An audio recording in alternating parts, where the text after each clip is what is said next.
have won 21 of 32 at home and host the Seattle Mariners tonight. That home cooking has the A's in first in the West over Minnesota and the Texas Rangers. Seattle is just percentage points out of last place in the West.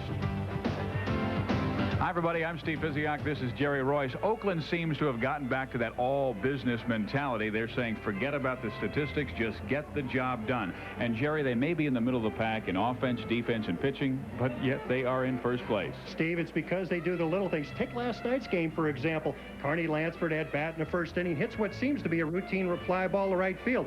Dave Cochran goes back and, boom, off his glove. It rolls away. Lansford hustling to second base, slides in safely, sees the ball get past the shortstop, goes to third, eventually comes around to score in a sacrifice fly. Well, another sacrifice fly later, a two-run single, and the A's have a 4-0 lead. And those kind of plays are exactly why Seattle's been struggling all year long. They have not put together a consistent week this year, and it seems like immediately you look at pitching and defense. They've used 19 pitchers so far. They've really had to go in the farm system to do so. And when you do that, you bring up guys who maybe aren't really ready for the big leagues. Well, that translates with your defense and your offense, and all of that put together, you can understand pretty much why the Seattle Mariners are where they are. So Seattle will reach into that grab bag of starting pitchers tonight and hopefully come out with a hot arm of Randy Kramer. He goes for the Mariners against Joe Sluzarski of the Oakland A's.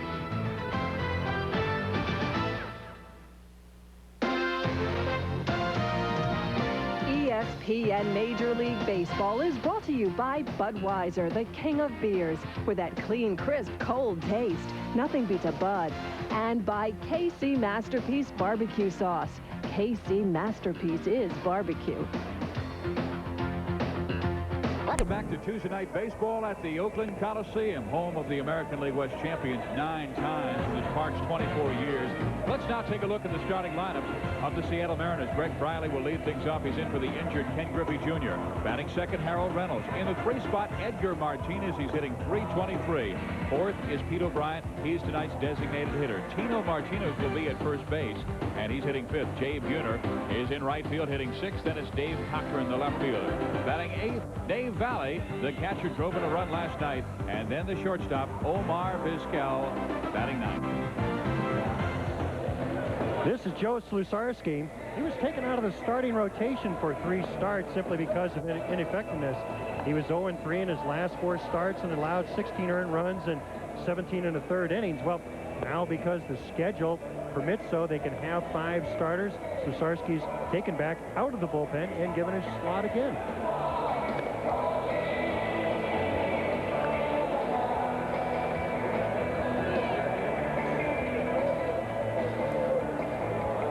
And the defense behind him tonight, Ricky Henderson in left, Jerry Brown in center, Blankenship in right, Lansford, Weiss, Bordick, and McGuire in the infield, Terry Steinbach doing the catching tonight. And here comes Greg Briley to lead things off. Ken Griffey Jr., who's the outstanding center fielder for the Seattle Mariners and the leading vote getter of all outfielders for the All-Star game, is eligible to come off the disabled list tomorrow. He is hitting off the tee today. His father, who's broadcasting in the booth right next to us, Ken Griffey Sr., will be heading off to see Junior and throw batting practice to him tomorrow. But that's why Greg Briley is in the lineup tonight and in center field. And the offering by Sluzarski misses the corner. It is 1 ball and 1 strike. Jerry, I know you're talking about Joe Sluzarski, a guy who's trying to find his way in the major leagues, just 25 years old, out of Indianapolis, Indiana. They really feel he is going to be a fine pitcher as soon as he gets settled down. He played on the 1988 Olympic baseball team and went 5-7 for Oakland last year, 4-4 this year, with an earned run average again over 5. But a lot of that has to do with the young man's confidence, believing that he can pitch on the major league level. He has the count 2-2 to Greg Briley. And Briley jumps on this offering, drives it to right center field, and it is a base hit. Briley with the turn. He's hustling for second base and will be there easily with a double as the right fielder Blankenship collides with the center fielder Jerry Brown. And that is understandable because both those young guys are infielders by trade.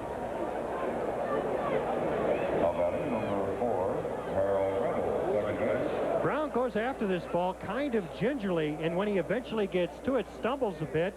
But Briley, who was hustling all the way from home plate, makes it into second base easily. It'll be scored as a double. Well, it's a good start for the Seattle Mariners, who have lost their last 2 ball games. Last 3 after winning 5 in a row last week. Longest win streak of the year. And Harold Reynolds squares to bunt, takes ball 1, a little bit low. Harold, the number is only 239, and the reason he was moved to the number 2 position, you see the on-base average, only 314. Most leadoff guys, you want them 370, 380 or above. Again, he tries to bunt his way on. This time Lansford down a bit at third. Had him read nicely, and he fouls it off, and the count goes 1 ball, 1 strike. Riley's at second base. He doubled to start the game. And Joe Sluzarski, as Jerry indicated, has not started in 15 days. Last time he went, June 8th against Milwaukee. He was knocked around there, and Tony La Russa wanted to work his troubles out in the bullpen. Again, he's trying to move that man to third base. 2 balls and 1 strike. Marty Martinez, third base.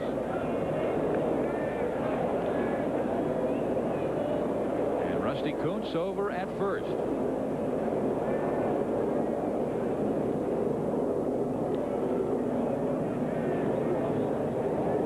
Stays high, and the count goes to 3 balls and 1 strike.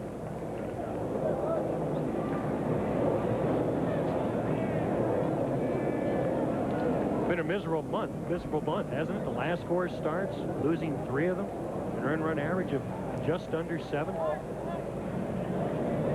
And I know you visited with him for a long time yesterday, and he talking about the usual things pitchers talk about when they get together: confidence, mechanics, release points. 3-1, and there's a line drive to left field. On comes Ricky Henderson. He has to play it on a hop, and Briley can only make it to third base, so runners on the corners. Nobody out here in the first inning, and a rough beginning for Joe Sluzarski.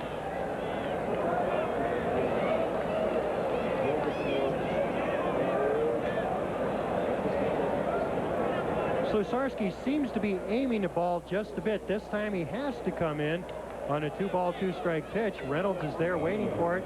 It's a strike, but it's too good of a strike. Reynolds is able to slap the ball into left field, and now the Mariners have a bit of a rally going. This is a big-time rally for them because they've had their problems winning ball games. And one of the most dangerous hitters in the American League stepping to the plate in Edgar Martinez.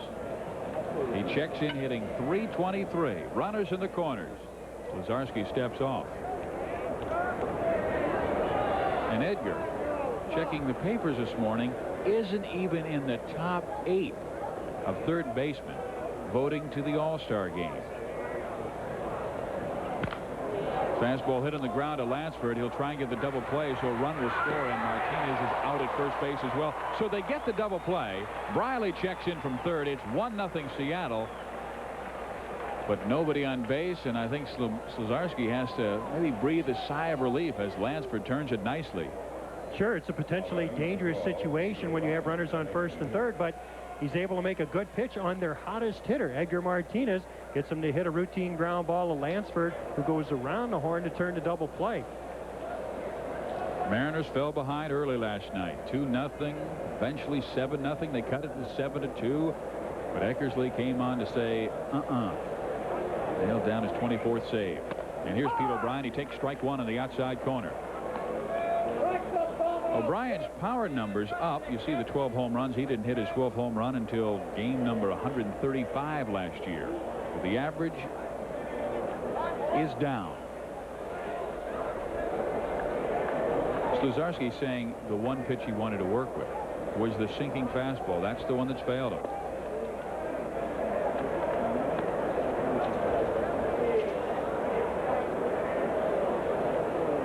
Get a chance to see Joe Sluzarski from the lower camera. You can see that he's aiming the ball, really not throwing it with the authority that he can throw it. Well, he gets the pop-up from Pete O'Brien and really works around trouble nicely in the first inning. After a double and a single, he gets into the inning with only 1 run being scored.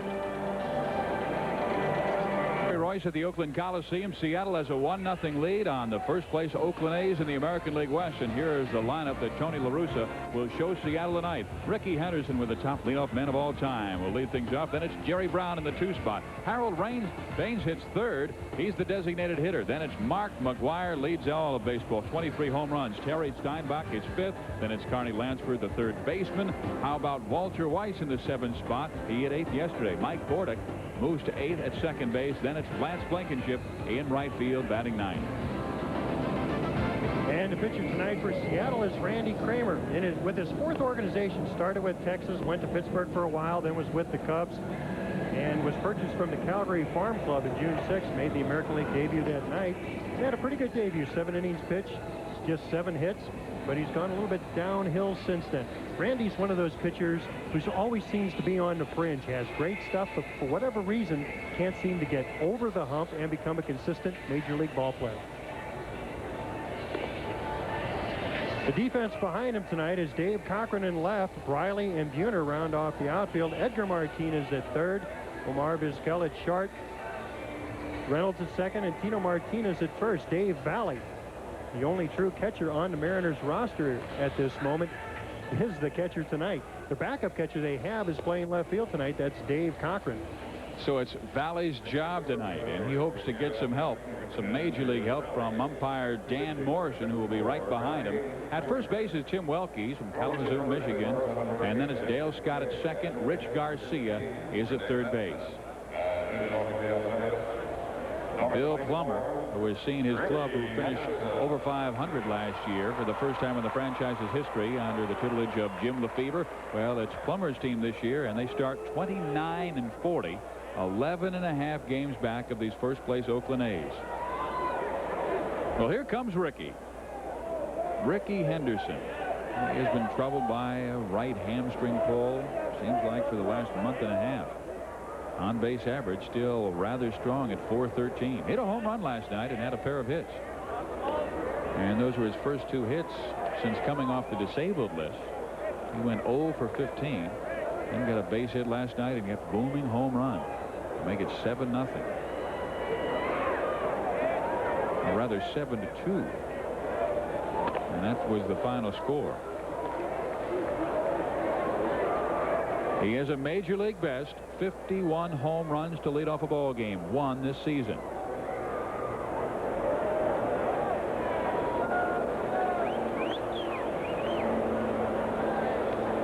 And Randy Kramer ready with the 2-0, and it misses inside 3 balls, no strikes.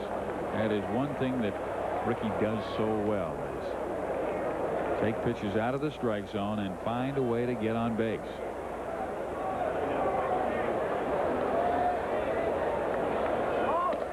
In there, it's 3 balls and 1 strike. Another thing that Ricky does well is that he goes deep into the count, and it gives the other hitters an opportunity while they're sitting on the bench to see exactly what the opposing pitcher is throwing that night. Well, he lines it hard, has Harold Reynolds into right field for a base hit. And we've got now time to check in with our buddy John Saunders. And we'll check into Tiger Stadium, where Boston led 5-2 at one point, but Matt Young, the Cecil fielder, not just a home run, because the bases were loaded, and that one is clubbed. Grand slam, 4th of his career, 2nd of his career off Matt Young. Let's get back to Stephen Jarrett. Good to see the big guy healthy again. Cecil fielder hitting home runs. Here at Seattle leading Oakland 1-0 at the Oakland Coliseum. And Jerry Brown is the batter. What, Jerry Brown in center field? Lance Blankenship in right field? Well, Jose Canseco was thinking about playing tonight, and the right shoulder continues to plague him. There's Jerry's numbers since coming over after being released by the Cleveland Indians. He's helped him out both in the infield and the outfield. And an interesting story with Jose Canseco. We had a chance to visit with him before the ball game, as well as Tony La Russa. And here's what they're going to do with Mr. Canseco. They will not play him tonight, but tomorrow they have 4 left-handers in their next 6 ball games. So they'll have Canseco go against those and then probably put him on the disabled list, covering the period of July and past the All-Star game, and then bring him off. He'll probably be in the designated hitter position then. Right. Because of the injured right shoulder. He injured that shoulder, he says, taking extra batting practice about a month and a half ago. It was hurting him a little bit, but he continued to take the batting practice thinking he could work through it, but it never really happened. He says, I can hit or I can field, but I can't do both. And he was a little troubled by the fact that he wanted to play and help out his teammates, but it seemed like it was just getting worse and worse. Well, here is Randy Kramer. He is one of the emergency starters. Mariners pitching has been just awful this year, worse in the American League, and opponents have been hitting Randy for a .413 clip this year.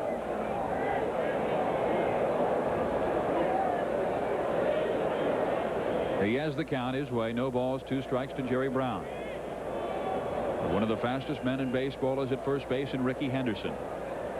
He's not going, and the pitch to Brown is hammered to right field. It's a long run for Buhner, but he will get there. And there's 1 out, and let's go to John Saunders.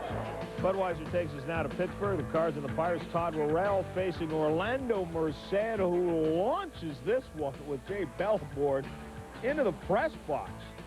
2-run home run puts Pittsburgh up 6-4 in the 8th. Back to Steve and Jerry. Thank you, John. 1-0. Seattle has the lead on the Oakland A's. We're in the bottom of the first inning. Seattle scoring on the double by Greg Briley, a single by Harold Reynolds, and Briley scored on the 5-4-3 double play from Edgar Martinez. Harold Baines only hitting .217. That is not like Harold. Last year this time he was hitting .353 with 8 home runs, 45 RBIs. And he is a gentleman, as you can see, with a really pure stroke. Takes it on the inside corner for strike 1.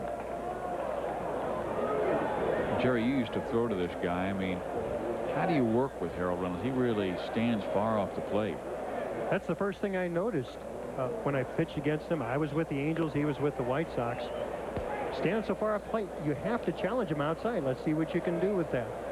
And he showed me that he could hit it, so it had to be a combination of fastballs in and maybe breaking balls away. Well, Baines sends one to left center field. Greg Briley and the left fielder Dave Cochran. It's Cochran to make the play, and 2 outs here in the first. Well, Dave had a rough last night. 3 errors playing right field. We had talked about pitching Harold Baines away. He does this so well. He stays down and sees the ball on the outside part of the plate. And with that good power, that good reach, he's able to drive the ball into left field. Has a lot of home runs to left center field, although this part right here has to be a bit difficult for him because the ball just doesn't carry into power alleys. Well, here's the majors home run and RBI leader. Mark McGwire with 23 round trippers and 57 RBIs. Interestingly enough, watching Ricky Henderson at first base, I see him a little more active over there than we normally see him. And I think part of the reason why is that he wants to draw some throws from Kramer to see exactly what he has. All the better to gauge him with in the event that he wants to steal a base. Kramer's last pitch, 78 miles an hour. He came up with an excellent fastball, and he was telling us he was clocked earlier this year at Calgary at 96 miles an hour. And we kidded him. I wonder what been the fast guy.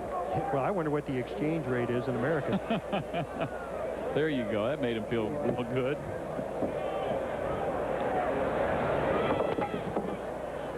Is that 86 miles an hour in Canadian and American? Yeah, once you switch it over, yeah. Right.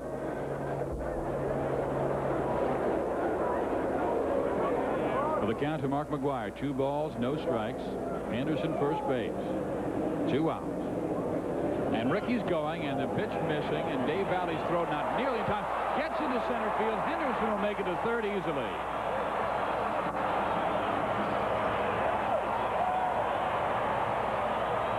So a stolen base and an error. And it's Dave Valley's 3rd this year. He is a fine defensive catcher. It seems that it's just a matter of time before Ricky Henderson runs. He already coaxed some throws from Randy Kramer over to first base, chose one that he felt he could make it to second base, and causes Dave Valley to rush a throw as the ball eludes Reynolds, goes into center field. Rickey ends up at third base with 2 outs. And Mark McGwire walks on 4 pitches, so they'll work with Terry Steinbach with runners in the corners. And that is now the 54th time this year that McGwire has coaxed a walk.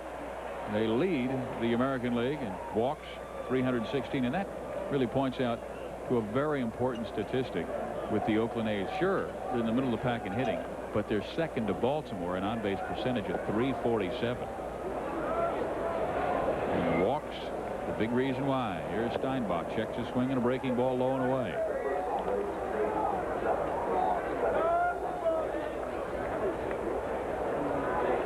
Steinbach already with as many home runs as he hit all last year.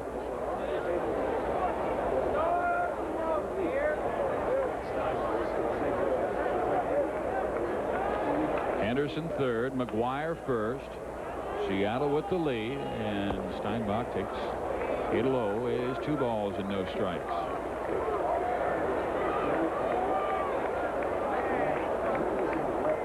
Randy Kramer from nearby Aptos, California, down near Santa Cruz. He grew up a San Francisco Giants fan. Now facing the team across the bay, and there's a breaking ball that misses the corner. 3-0.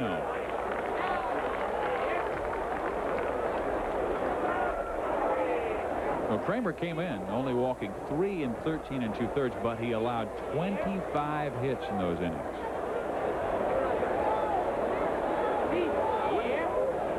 Gets a strike in there, 3-1. I think maybe he's a bit gun shy because of giving up all those hits. Maybe he's a little more conscious of having to hit the corners. When you do that, you tend to miss, and you miss by plenty. Well, he's got trouble on deck in Carney Lansford. At the age of 31, you think, hey, it's time to just let it go. Here's a 3-1.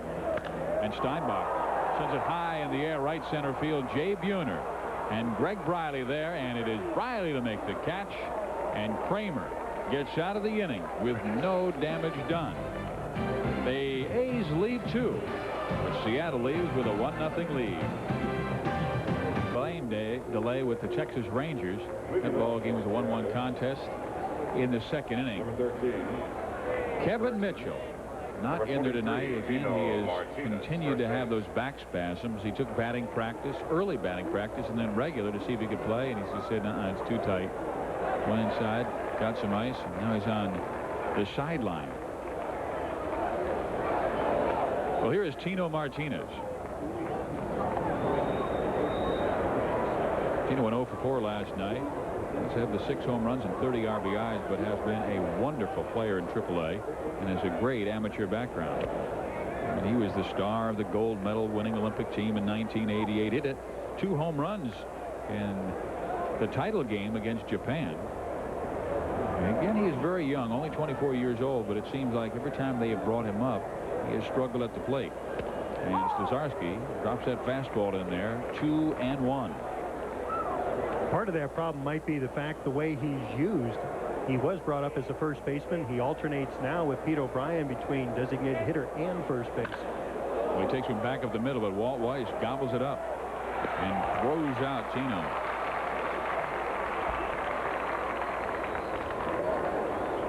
Sluzarski says he lost movement on his best pitch, his sinker, because of an inconsistent release point, which really makes it quite hittable. He's given up 74 hits in 65 innings. If pitching mechanics are the physical side, then confidence has to be mental because of the poor showing this year. He's been trying to return to the frame of mind that he had when he enjoyed his greatest success. Then he had the famed cactus attack in spring training, a jumping cholla cactus. What? A jumping cholla cactus got him in spring training while he was playing golf. Now, you know more about the jumping cholla than I do because you were the one who explained it to me. While playing golf, he reached for his golf ball, and this cactus threw the needles into both his left arm and his right hand, caused him to miss a few starts in spring training. That's what they say about the jumping chollas. The needles will absolutely jump onto you if you get too close to them. And he was out, actually put on the disabled list first part of the season. He gets Jay Buhner on a fly ball to right field. But my question is, okay, you got the confidence, you got the release point. Could the cactus attack have something to do with maybe a release point? Absolutely. Absolutely. When you're going bad, you look for every possible reason. This is the one that he can't dismiss. he can't release the ball because the jumping Choi is still holding on to the baseball. Maybe that's it. Well, here's Dave Cochran. What a night he had last night. Dave Cochran, 3 errors.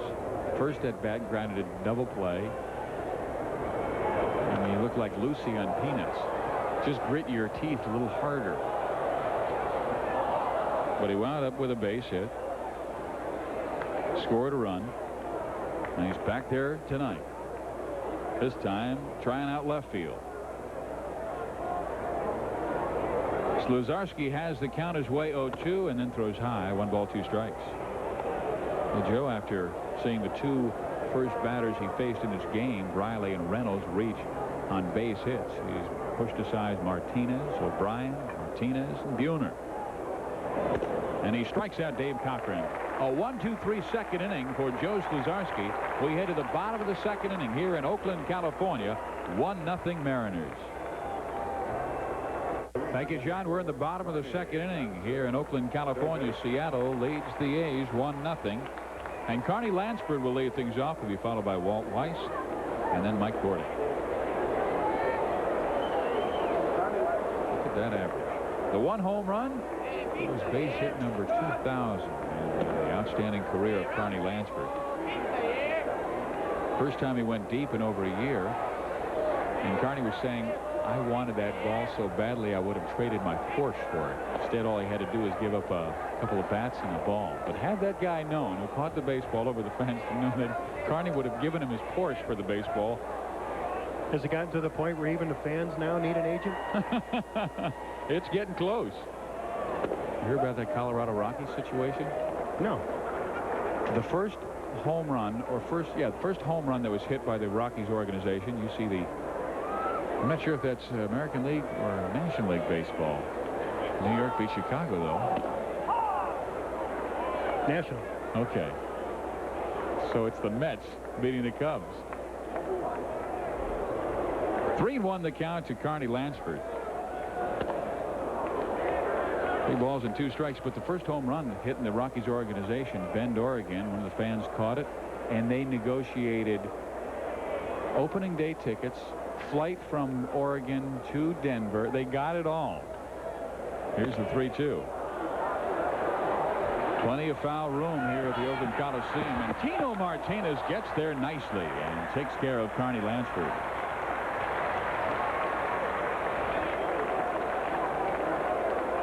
An excellent play by Tino Martinez. A long way to run, and the reason why he's able to make this play, you see he put his head down, knew exactly how much room he had to make a slide, but he had to have some help from people on the bench. They're constantly telling him exactly how much room he has, He makes the slide, comes up with the ball. Fine play all the way around. More foul territory in this ballpark than any other in the American League. And now the batter, Walt Weiss, off that rib cage pull. And the number is 276.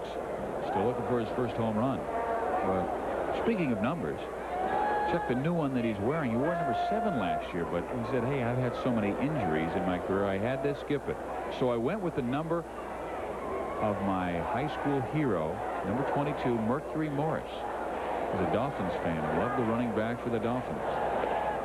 So he threw out number 7, said, get rid of those bad memories and all the injuries, and went with number 22. He has been on the DL 258 games since 1989.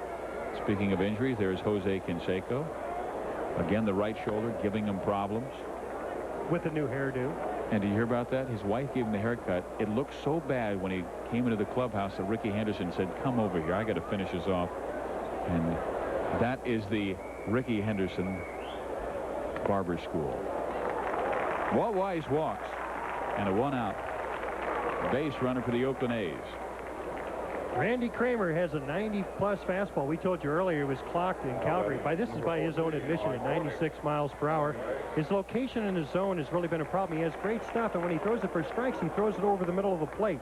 He throws 6 pitches, which is really translated to 3 fastballs, one that sinks, one that cuts, and one that just rises, a curve, a slider, and a straight change. Is that too many pitches? No, it's not too many pitches, and I think that the fastball he throws is the one that's dictated by location. For instance, Dave Valley, if he wants a fastball that goes into a right-handed hitter, he'll set up inside. If he wants the cutter, the fastball that goes away from the right-hand hitter, he'll set up outside. Well, he's clocked at 90 miles an hour on that last fastball to Mike Bordick. Look at the numbers for Mike Bordick. What a year he is having. Now, you notice Kramer took a little longer look in the home plate umpire Dan Morrison, thinking that he had a strike. The reason why pitchers don't get strikes in situations like that, because Kramer has been all over the strike zone. He's missed high, he's missed low, inside, outside. When you're consistently in one location, the umpire is more apt to give you that pitch. Here's the 2-0. Bordick takes it high. 3 balls, no strikes. Is that what you're talking about? Control in the zone? In part, yes, exactly. Because if you are working the outside corner to a right-hander and you're able to hit that consistently, the umpire pretty much has an idea of what you're going to throw, and he's going to give you that pitch. If you miss just a little bit because he knows you're right around the plate, he's more apt to give you the pitch on the outside corner, so you can miss a little bit. That's why good pitchers become great pitchers, is because they're able to pitch within and just off the plate. Lance Blankenship in the on-deck circle.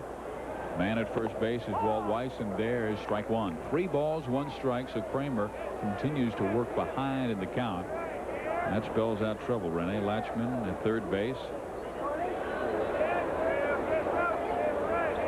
This is a good situation for a hit and run. Bordick handles the bat pretty well. That's Dave McKay at first for the A's. And Bordick reaches out and went after ball 4 and lifts it to right field. Jay Buhner. Let's go to John. Budweiser takes us an out of Pittsburgh. The Cards and the Pirates, and Todd Zeile at the plate. Patterson trying to nail it down. He lifts this one to center field. Andy Van Slyke to the wall and has it. The Cards have now lost 14 of 20, while the Pirates have won 10 of their last 14. Back to you. That team just finds a way to win. They lose Barry Bonds. They keep on winning, padding that lead in the National League East.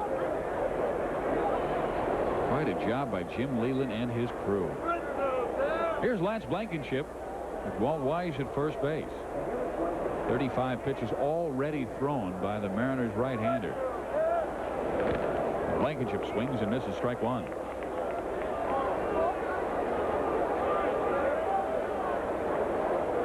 It's the first hitter in the Oakland A's lineup that's gone after the first pitch.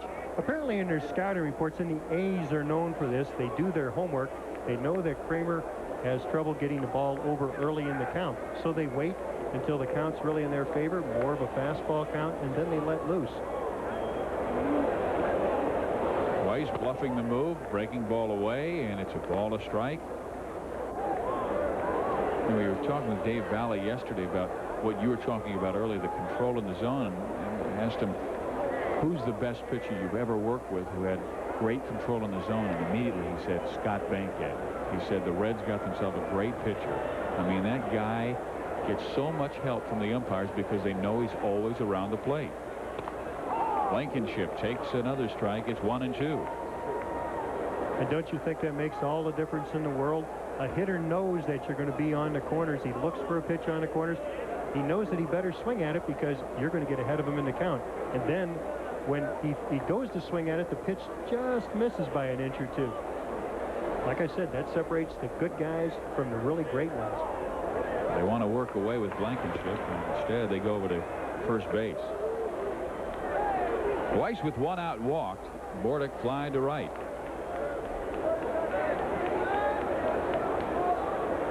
Randy Kramer making his 3rd start of the year.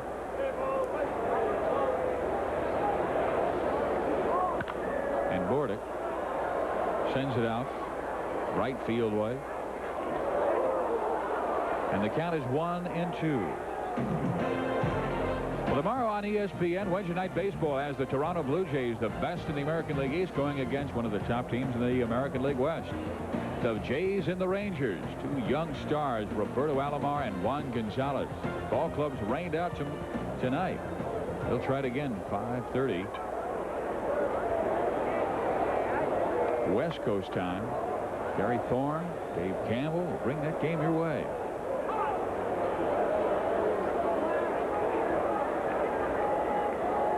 Kramer is the count. A ball, 2 strikes.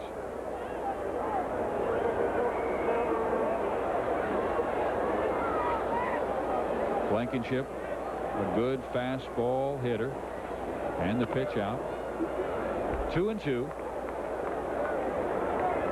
We talked in the open a little bit about when you bring up young, inexperienced pitchers to pitch in the major leagues, what happens is that it affects the defense. Well, how does it affect the defense? Simply because you throw so many pitches, you're behind on the hitters, you work very slow. They get back on their heels instead of on their toes. And they just seem to miss that ground ball or that pop-up by that half step. Breaking ball. Did he check his swing? No, he didn't. And Kramer has his first strikeout of the game. The A's have left 3, and they trail Seattle 1-0. Glavine of the Atlanta Braves won the Cy Young Award last year, and this year he's showing once again he's back up to form. Here gets some help from Deion Sanders with this home run. He also had a triple. The Braves took the lead over the Giants, and then Will Clark at the plate as Glavine goes for the complete game. Gets it his 6th of the year, his 11th victory, the first to 11 wins this year, and his 4th shutout of the season. 7-0 Atlanta wins. Back to Steve and Derek. And here in the American League West, it's a battle between the Seattle Mariners and the Oakland A's. A's won last night 7-2. Ron Darling got his 7th win of the year. Eric Hansen fell to 4-10. Here we go, 3rd inning of play. Dave Valley will lead things off. Then Omar Vizquel, and then back to the top of the order, and Greg Briley. Fastball in there, strike 1. You know, something I noticed about Slusarski, at least pitching the last couple of hitters, is that now he's throwing the ball. He was aiming it, I thought, the first inning and a half. Now he's just letting loose and throwing it free and easy. Misses off the corner. 1 ball, 1 strike. And you talked about confidence. Again, he's just been placed back in the rotation.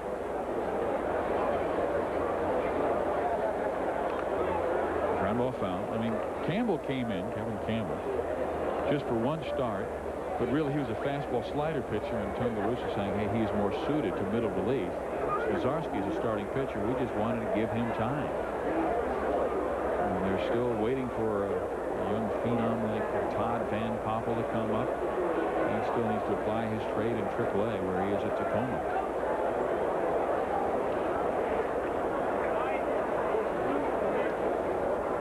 Valley steps out. That's part of the problem that a lot of teams in major leagues face today, is that they bring guys up from the minor leagues probably without a lot of seasoning. Mike Gordick throws out Valley, and there's 1 gone to start the 3rd. And when you do that, you don't give a player a chance to experience the highs and lows at a lower level, where the pressure is a lot less than what you would experience in the big leagues. Now it's up to Slusarski to find himself in a major league setting with increased pressure. Minnesota beating the California Angels, 5-3. A game of importance because the Twins started the night in 2nd place in the American League West, 2 games behind the Oakland A's.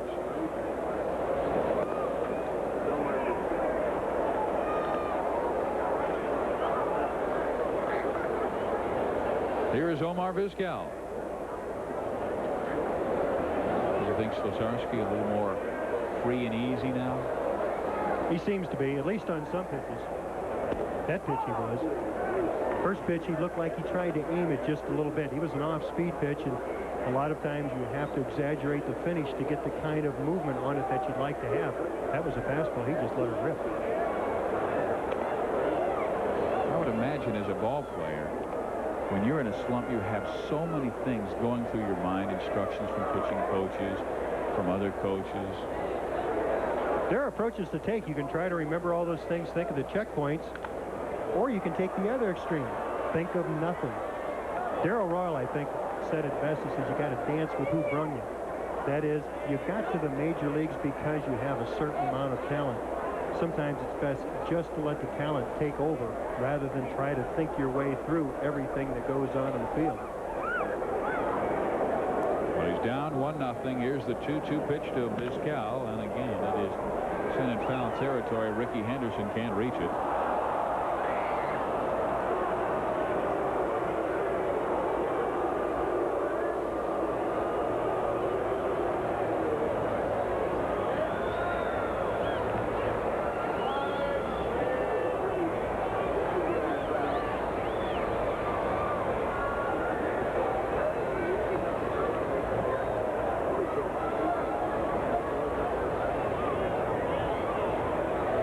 The 2-2 pitch. This is inside. 3 balls, 2 strikes.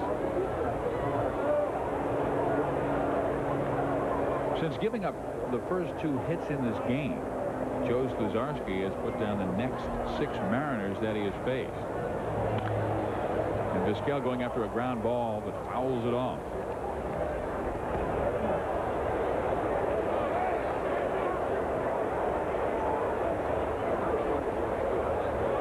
Vizquel, he has been on fire of late.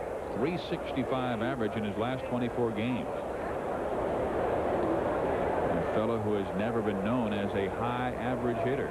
Here's the 3-2. He walks him, ball 4. Well, Joe Sluzarski is part of that 5-man rotation of Tony La Russa, and we asked Tony before the ball game what he wanted to see from this 25-year-old right-hander tonight. At times last year would give us an outstanding game, had a great spring, and this year so far has been inconsistent, lately not too good. Slu has got a major league arm, has got major league pitches, so more than anything else, I want to see Slu trust his stuff, go right after him, do the things you have to do to be a quality starting pitcher, move the ball around, change speeds. And that's exactly what you were talking about, Jerry. Trust your stuff is the way Tony pointed it out. That sounds nice, but I kind of like the way Darrell Royal said it better. Dance with who brung it. McGuire holding Vizquel. Riley thought about bunting and then pulled it back. It's 1 ball, no strikes. Riley in the leadoff position tonight. He beat Minnesota and Kevin Tapani this past Friday with a solo home run to win that game 1-0 and give Dave Fleming his 10th win this year. He'll go tomorrow against the Oakland A's. Dave Stewart will throw for Oakland.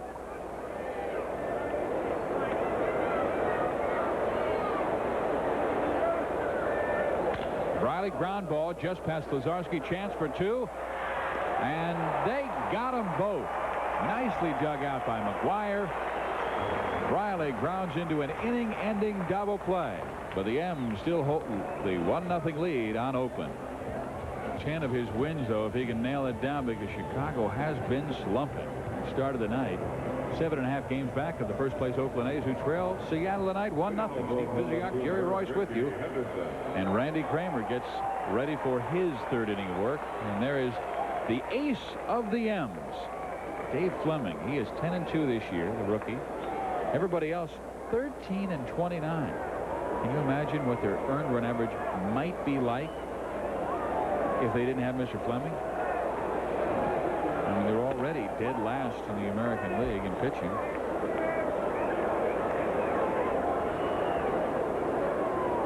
And you know what? He's doing it without a blazing fastball. He's hitting the corners. He's changing speeds. He knows exactly what he's doing out there. Great deal of poise for somebody who doesn't have a whole lot of major league experience.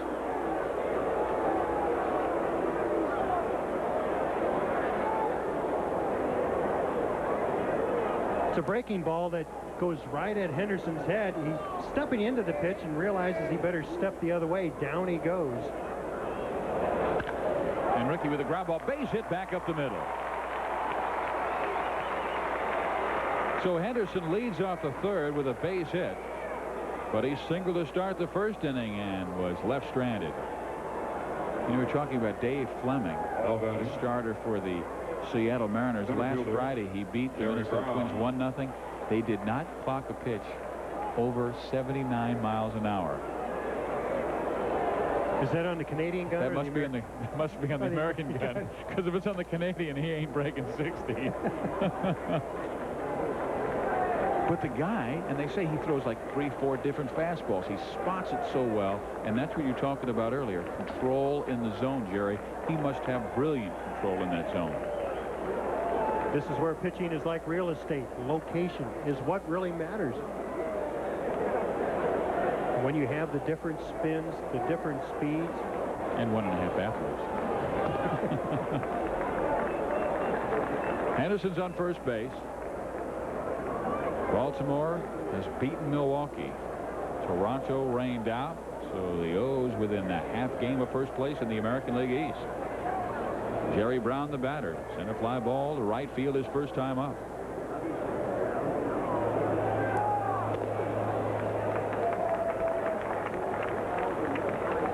Kramer once again falling behind an Oakland hitter.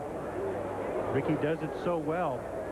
He distracts the pitcher, actually has him divide his attention between home plate and first base, and pretty soon the pitcher's falling behind, and everything is to the advantage of the hitter as Brown walks the ball on ball 4. That's his third walk of this game. And now you work in the heart of the A's order. Baines, McGuire, Steinbach. You're staring in the face of all kinds of trouble.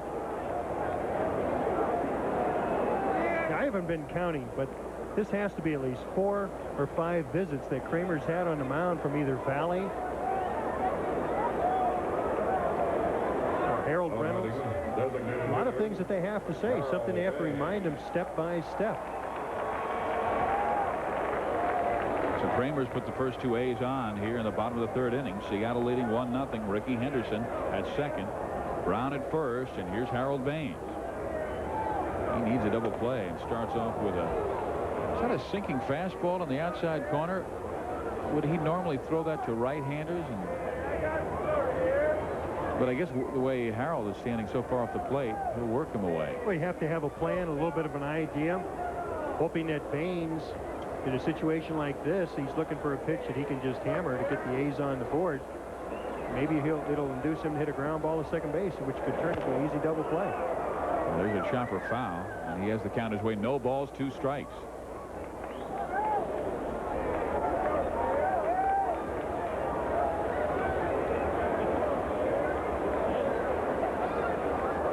Good follow through, but he seems to be aiming the ball. He's missing not just a little bit on the corners, but he's missing high, missing low, inside, outside. Really hasn't found a good release point for any of his pitches yet.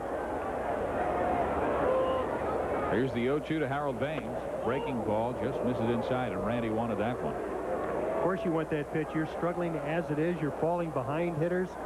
But if the situation is such that the umpires are you're getting that pitch over most of the evening, he's going to get that for strike 3. But when you do it occasionally, the umpires are going to give you that break. This time he comes upstairs. Fouled off by Harold. The count is 1 ball, 2 strikes.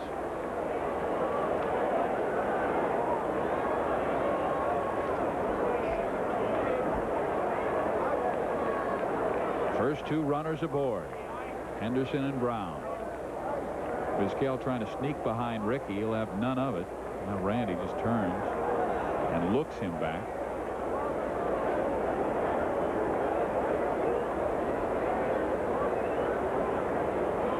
Ricky started the inning by singling up the middle. Brown walked on 5 pitches. And now the 1-2 to Harold Baines. And again it misses low. 2 balls, 2 strikes. And now he's laboring a bit more. That he is. This is interesting. It's an interesting at-bat because it's a portrait of 2 players who are struggling. Randy Kramer with his control can't find a consistent release point, and Harold Baines has had just 2 hits in his last 17 at-bats. He comes right at him, and Baines rocks one in the alley right field. Here comes Henderson. He will score. Brown is on his heels. They'll send him home, and the A's have taken a 2-1 lead on Seattle.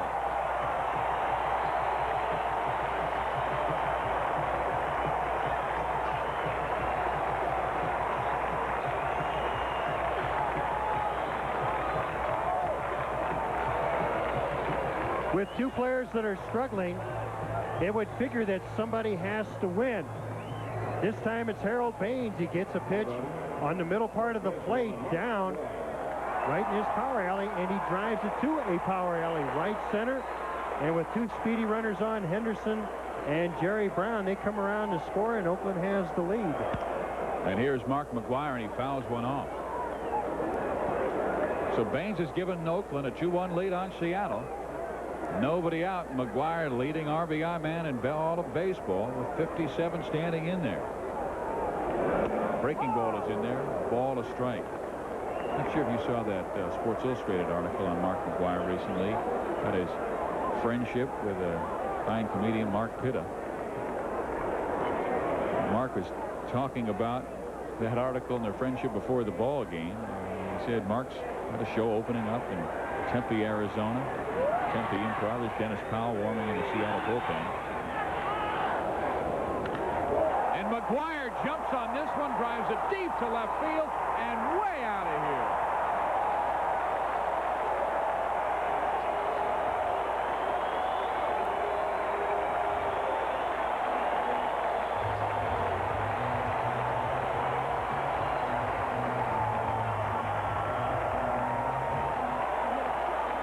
Number 24 for Mark McGuire, and RBIs 58 and 59. If there was a joke in this at-bat, the punchline was delivered by Mark McGuire. Kramer had thrown a pretty good curveball for strike 2. McGuire then got a curveball that wasn't quite in the right location, hung a little bit inside, and you could see McGuire's eyes get as big as saucers as he drives this ball in the left field. Dave Cochran runs out of real estate, a 2-run homer, and a 4-1 lead by the Oakland A's. Well, Mark McGuire gets a bash from Jose Canseco.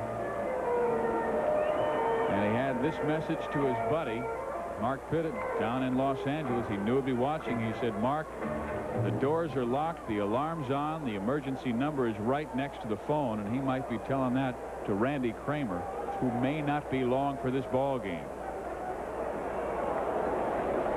This is something American League pitchers have seen 24 times already this season. That swing by Mark McGuire.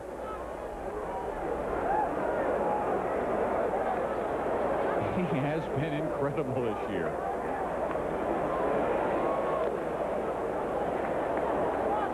Mark Pitta had the line at a place that Mark McGuire owns, a comedy club out in Danville, California called Tommy T's. And he picked up the menu and said, the Mark McGuire burger's $5.95. Shouldn't it be $2.01? That was his average last year. And no one laughed in the place except McGuire. Well, here we go. Terry Steinbach with the A's up 4-1, excuse me, on Seattle.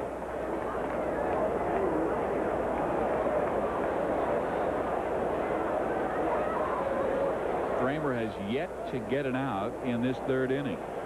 And the 2-1 to Steinbach. Missing away, 3 balls, 1 strike. He has been behind everyone. And Randy saying that has been the story in my career. Steinbach, ground ball, Vizquel. 1 out.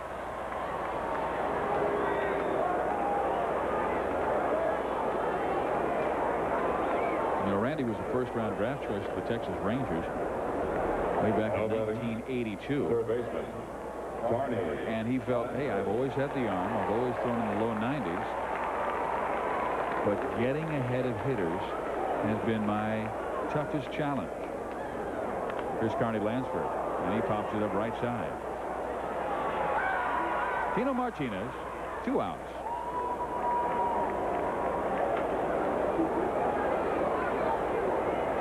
You know, we were talking before the ball game, Jerry, if you make a mistake against the Oakland A's, they make you pay for it. He walked Jerry Brown. And you got Baines McGuire coming up. That is a huge mistake. Sooner or later, they're going to get you. They find a way to come back and score a run, whether it's a stolen base, a hit and run, or as they did last night, score their first 2 runs on 2 sacrifice flies. Here's Walt Weiss. He is the 7th man to hit in this inning for Oakland.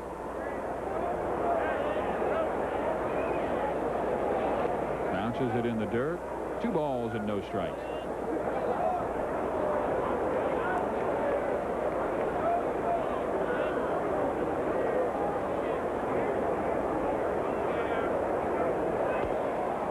Three and 0.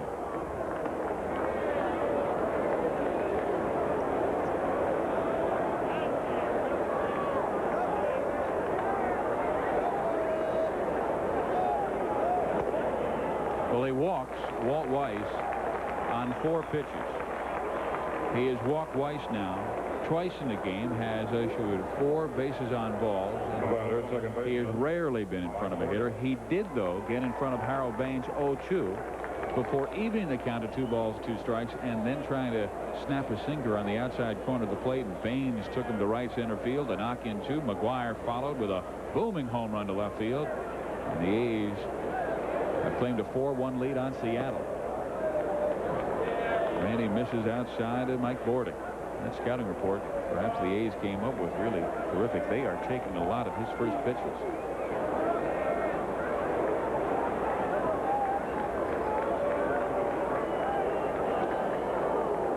Ball a strike.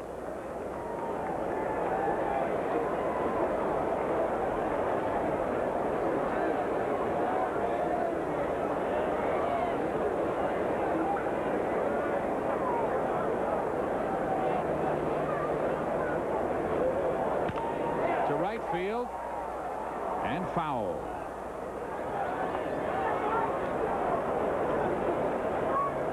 This Sunday on ESPN, we've got the Chicago White Sox at Yankee Stadium. It's Big Frank Thomas, Roberto Kelly, 8 o'clock Eastern Time. Sunday night on ESPN. John Miller, Joe Morgan, bring to you. Here in Oakland, the A's lead 4-1 over the Seattle Mariners, and Bordick going to left field, and this guy is going to have extra bases. Rounding third, Walter Weiss still hold him there, and Bordick has a 2-out double. Now the ball gets away. Here comes Walt Weiss. He scores, and Oakland's up by 4.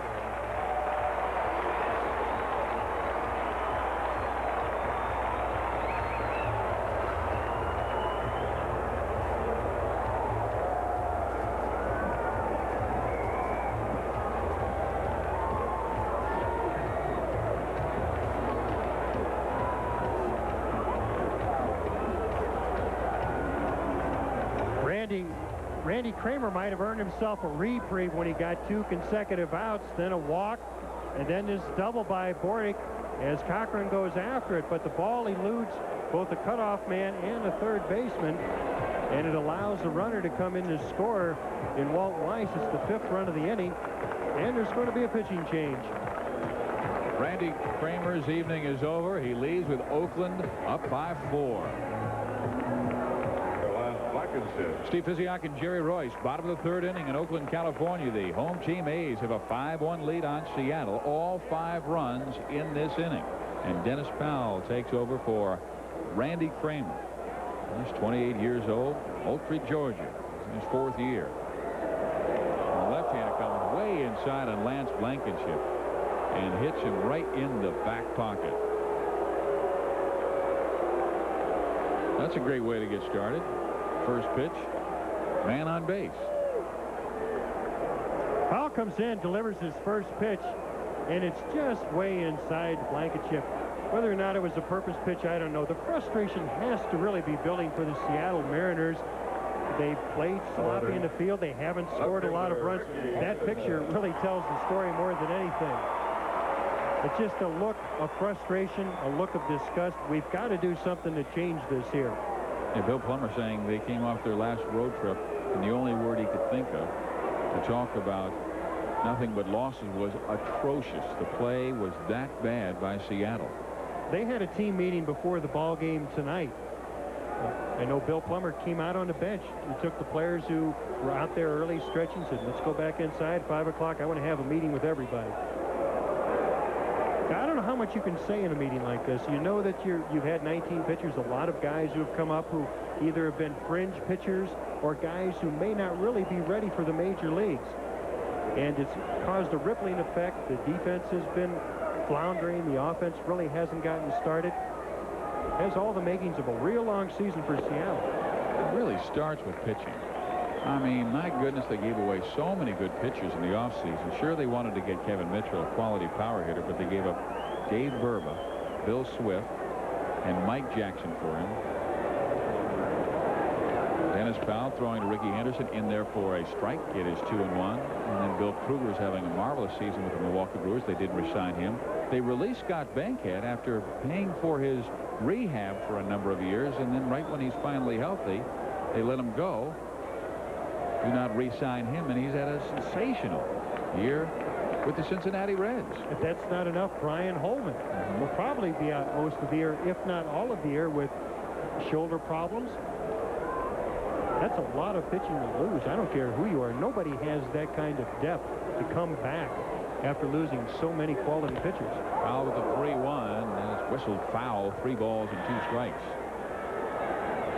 Randy Kramer, he threw 71 pitches, 37 out of the strike zone, and leaves giving up 5 runs.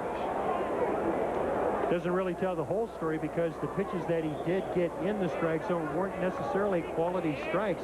He got a pitch up a little bit to Baines, and he drove it. Hung a pitch to McGuire, a 2-run homer. Now it's Ricky Henderson, the 10th man to hit in this inning. Missing away is Dennis Powell, a base on balls, and that's number 5. I'm sure your friend Dan Worthen has to be going, ouch. You may not show it so much on the outside, chewing those sunflower seeds, but you can tell inside. His stomach is churning a little bit. Now Dennis Powell wants to talk to Dave Valley. Well, Dave Valley's getting his running in tonight. He certainly Too has bad had it's from the behind home plate to the mound.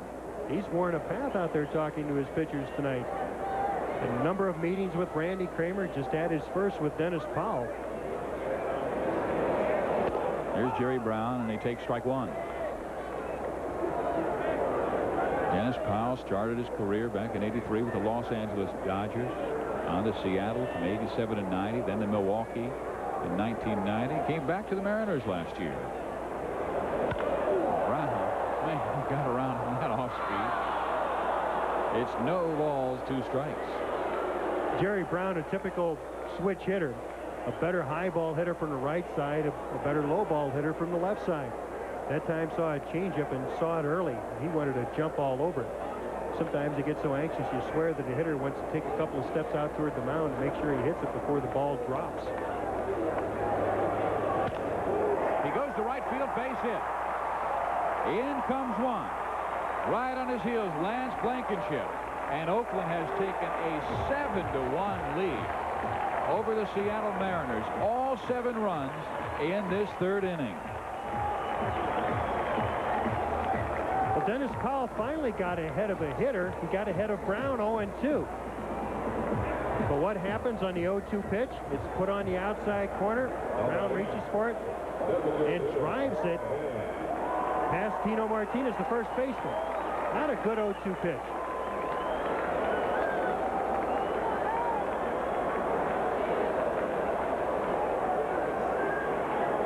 Seattle came into this inning with a 1-0 lead. Kramer fell apart. Now Dennis Powell's doing the same.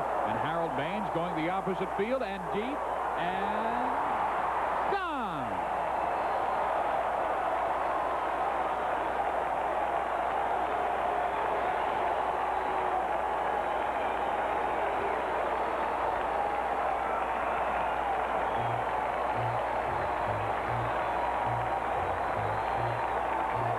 It's a 10-run inning for the Oakland A's here in Oakland Alameda County Coliseum.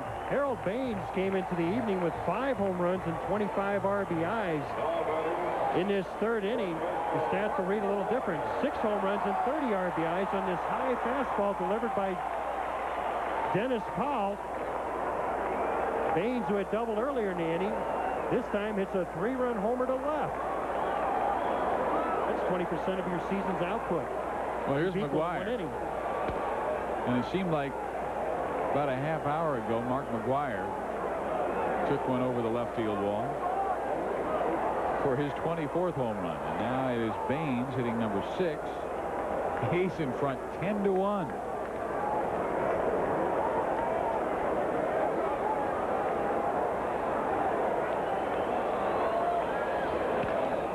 Off the mask of Dave Valley. Oh, that was painful.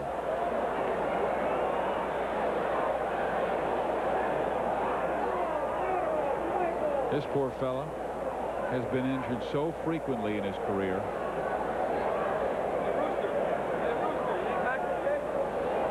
It hit him somewhere in the head area. Can't really tell right now. Did it get? Yes, it got him on the left side, probably at his.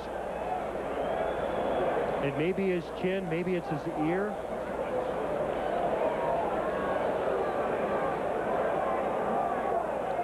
might have 2 injuries on this play. See the McGuire?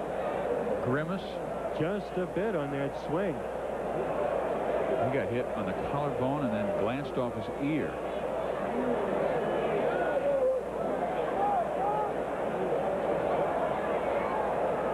And everything has gone wrong for Seattle in this inning. Dave Valley, this is a fellow who's been on the disabled list 12 times in his career. He does not want to see number 13.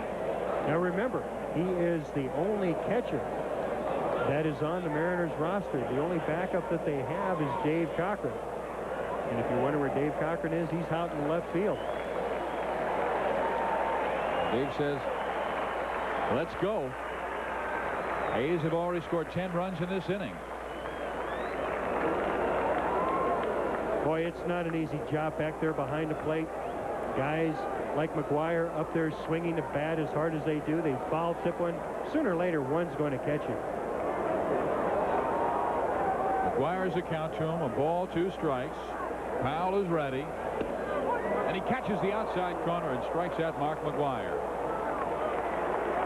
But 13 A's come to the plate, and the A's have their biggest inning of the year.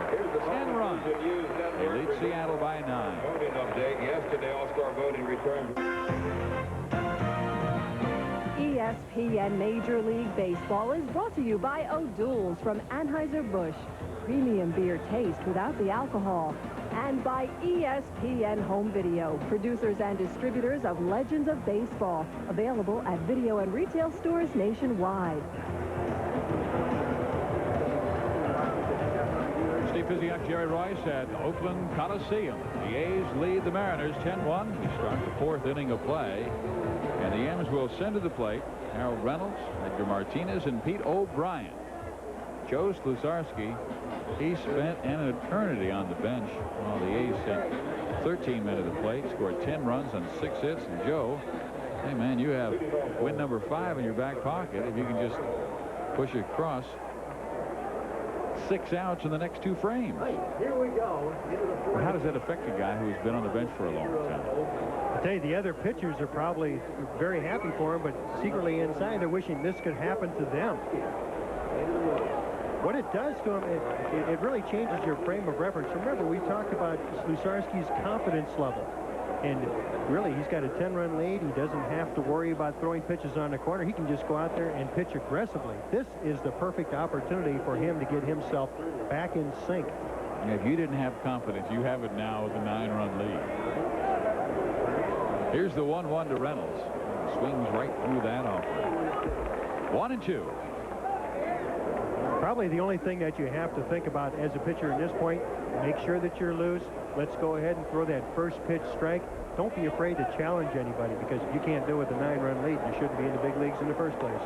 Well, he gets Harold Reynolds chasing one outside and high. Sluzarski with the strikeout. Let's go to John. Jack McDowell going for his 10th victory of the year. Gets some help here to end it. Robin Ventura dives and robs Sandy Alomar up to his feet. Nice job by Thomas to grab it out of the dirt. 7-1 is the final. McDowell with his 10th win of the season. Back to you. And Chicago started the night 7.5 games back of the Oakland A's, and the A's, if they can hold on here to this precarious 9-run lead in the 4th inning, hold that advantage in the Chicago White Sox. Texas rained out tonight with the Toronto Blue Jays, and the Minnesota Twins in second place. Well, they beat California 5-3. There's Edgar Martinez. He grounded into a double play. A run scored on the play. And that's all the M's have done tonight. Since that time, Sluzarski has not allowed a hit. Edgar Martinez, by the book, seldom swings at the first pitch. He wants to get a look at what the pitcher is doing. His power numbers are up, but there's a downside to that. He's striking out just a little bit more, and there's many feel that he's the toughest out on the Mariners ball club. I had a scout tell me today for the California Angels, he thinks Edgar Martinez might be the best hitter right now in the American League. Wow. I wasn't even sure if he was the best hitter on the Mariners club when everybody's healthy. Ken Griffey Jr.'s there. There's a fly ball to right field. And 2 outs. I'm talking about just the past couple of weeks. He's been that hot, and he's that good of a hitter. This Friday on ESPN, doubleheader has the Brewers in Boston to take on the Red Sox at 7:30 Eastern Time. Then at 10:30, the Minnesota Twins come to the Oakland Coliseum. I'll be there with Dave Campbell. That's Friday Night Baseball here on ESPN. 2 outs, nobody on. The batter is Pete O'Brien. And he lays off the breaking ball inside.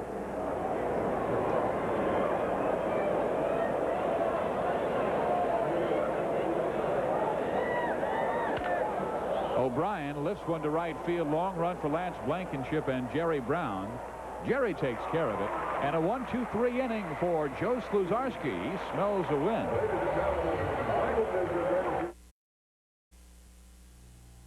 Miller Genuine Draft presents This Day in Baseball. June 23rd, 1917. Ernie Shore retired 26 straight. He replaced Babe Ruth, who was ejected after he walked the first batter. Then he was caught stealing. 26 in a row for Ernie Shore. Somewhat of a perfect game. That's Miller Genuine Drafts. This Day in Baseball. Let's get it back to you.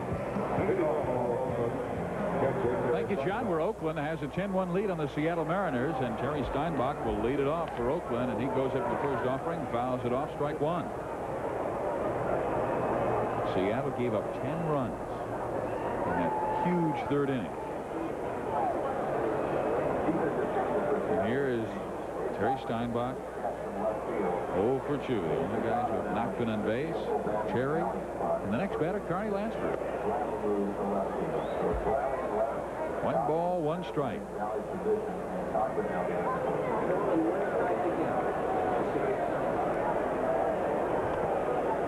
Powell missing low, 2-1. Randy Kramer got the start. He's staring the face of his first loss of the year. And the 2-1. And Steinbach jumps on it, drives it to left center field. And he will bounce away from the left fielder. Riley scooping it up, but not before Steinbach has himself a stand-up double.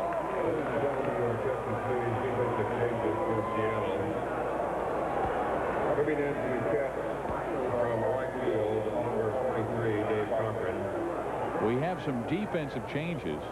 Dave Valley, we told you about, who got hurt, was out of the game. And Dave Cochran, the former left fielder, is now behind the plate. So the new left fielder trying to make the play is Greg Briley, the former center fielder. That's right.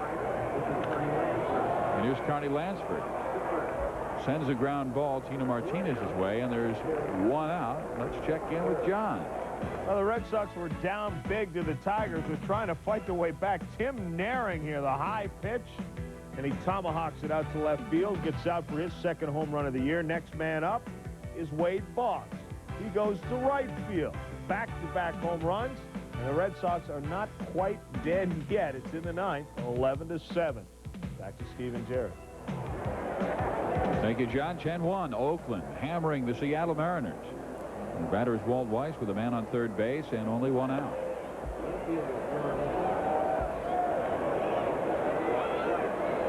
Walter's been starting shortstop 16 of the team's last 17 games since coming off that disabled list.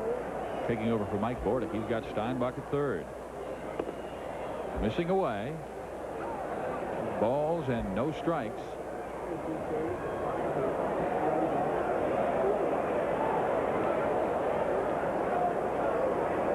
Infield is in, looking for the play at the plate. 3-0.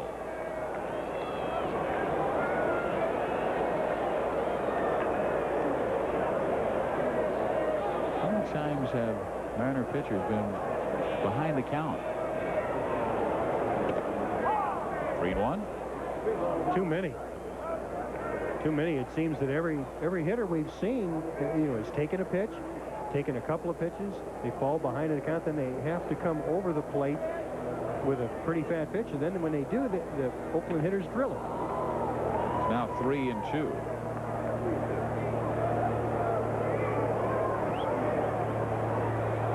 Walt Weiss, All-American shortstop, went to the University of North Carolina.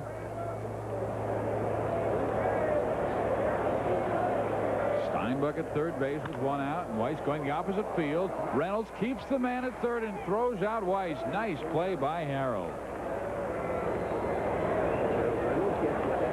An excellent play by Harold Reynolds, considering the infield's in. Weiss gets a pitch up in the strike zone, attempts to slap the ball into right field. To try to drive it past his drawn in infield. Reynolds dives, comes up with the ball after he takes a look at Steinbach at third and freezes him there.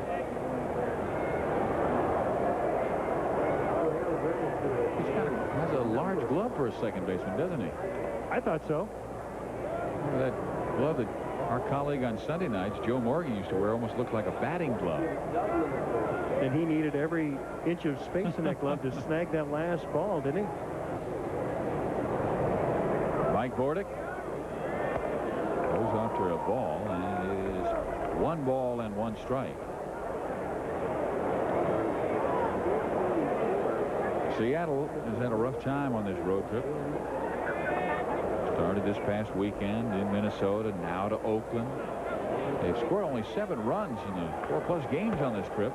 They've given up way too many. They've lost their last 3, in danger of losing number 4 in a row tonight. They're down by 9 runs to Oakland.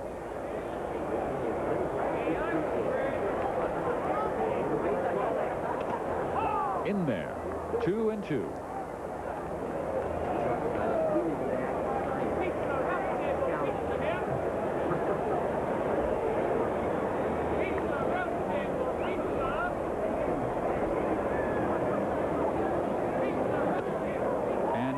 Powell strikes out Mike Bordick to end the 4th inning. We head to the 5th here in Oakland, California, with Oakland hammering Seattle 10-1.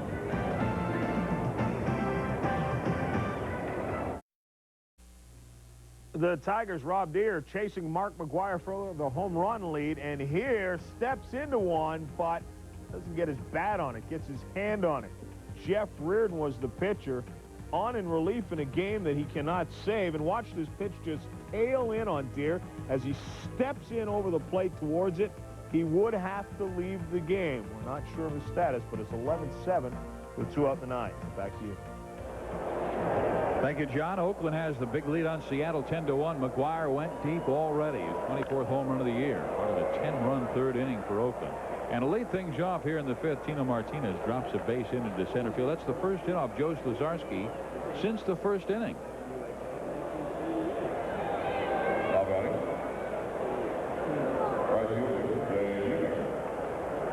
And stepping to the plate now, Jay Buhner, the right fielder. 0-for-1, flying to right his first time.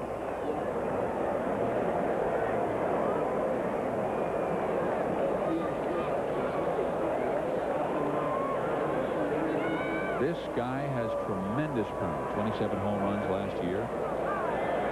6 this year, again into the plate season, and has been in and out of slumps. He is the definition of a streak hitter.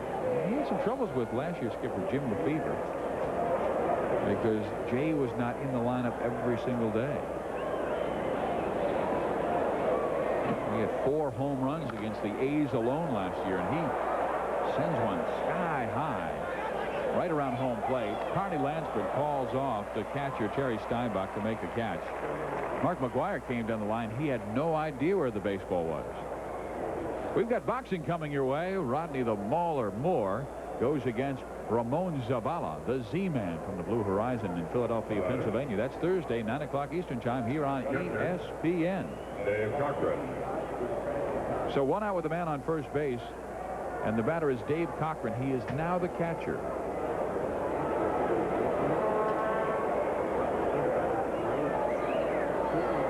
And Sluzarski works him inside for strike 1. It was an interesting place where that mask was thrown, didn't you think? Right out in fair territory. I've never seen a catcher flip that toward the pitcher's mound. And normally they want to get it out of the way, throw it right back to the screen. Right. Cochran jumps on this one, launches it to right field. Back goes Blankenship at the wall. It is gone. And Dave Cochran with his 2nd home run of the year.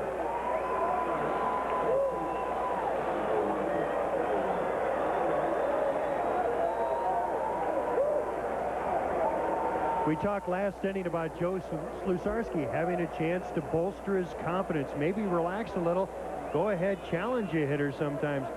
often what can happen is that you get too lackadaisical. You just try to aim the ball in there, put it in there, and it's the equivalent of a batting practice fastball. That was not a fastball. That was that good sinker. He finally got some good movement on it, but Cochran, a switch hitter, is a better low ball hitter left-handed, and he drives this ball out of the park in right field. It is now 10-3 Oakland. Cochran hits number 2, and for Joe Slesarski, he has only worked 69 innings this year and given up 12 home runs, so that certainly has been an Achilles heel. The staff leader in home runs, Dave Stewart, with 16. Here's Henry Cotto. He is batting in Dave Valley's spot. He came on to take over for Dave in the 8th position, but moving Briley from center field to left, and Henry took over in center field. And again, having a solid season. Ground ball. Walt White. Here's a dart. Mark McGuire to get Henry Cotto, and there's 2 gone. That ball appeared to be headed toward left field when I saw it come off the bat, but then I looked up, saw the positioning of Walt Weiss. He was playing him a bit to pull, and he makes a difficult play look easy simply because of his positioning. Any other time, it looks like a routine play. He really has great feet, doesn't he? Yes, he does. Tremendous footwork. Here's Omar Vizquel taking strike 1. But giving credit to this Oakland A's ball club is that for the time that Walt Weiss was out of the lineup, they had somebody who could come in and fill and do so quite well, and that was Mike Bordick. There's a base hit to left field, maybe extra bases over quickly. Ricky Henderson spinning and throwing, and look at this! Not in time! Bordick thought he had him.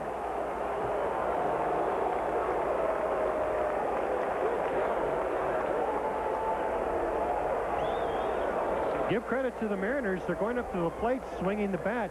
Vizquel drops this ball in the left field, and thinking that Ricky might not be over hustling after it because of the 7-run lead that the A's enjoy.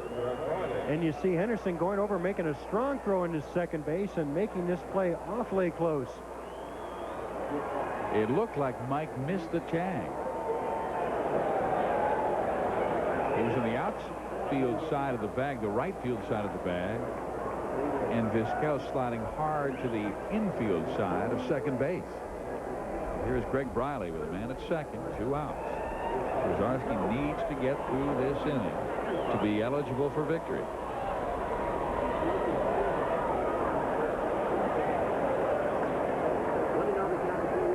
Here's the 1-0. Oh. 2 balls, no strikes. Inning started when Tino Martinez dropped a single to center. Buhner popped up, but Cochran hit a 2-run home run. Detroit has beaten Boston 11-7.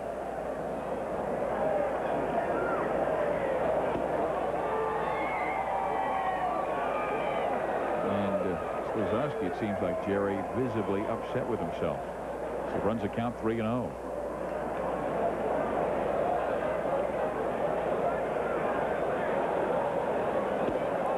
He walks Greg Briley on 4 pitches. Simply the last 4 pitches, he's lost his concentration. Now, he's conscious of the fact that he has, going into the inning, a 9-run lead. All he has to do to qualify for a win is to get through this inning. Sometimes he forces things. Make sure I qualify for it first. You get so concerned about winning a ball game that you lose your concentration and your focus on the game, which should be getting the hitters out. I wouldn't be surprised if something like that, at least something along these lines, is what Dave Duncan's talking about right now. You've got a big lead. Take advantage of it. I've got 4 other pitchers in that starting rotation that would love to be in the situation that you're in right now. You better enjoy it because these don't come too often. Well, the A's have given up 66 home runs in less than 70 games this year. That's 3rd most in the American League, and Slesarski among the league leaders. And you talk about home runs to innings pitched. Joe has had a difficult story. The left-hander is Vince Horstman. Right-hander is Kevin Campbell, who was the starter when Slesarski went to the bullpen. Caruso would like not to go to his bullpen this early. He has 2 up just in case, but Slesarski still with a 7-run lead. 2 aboard, though, and 2 out.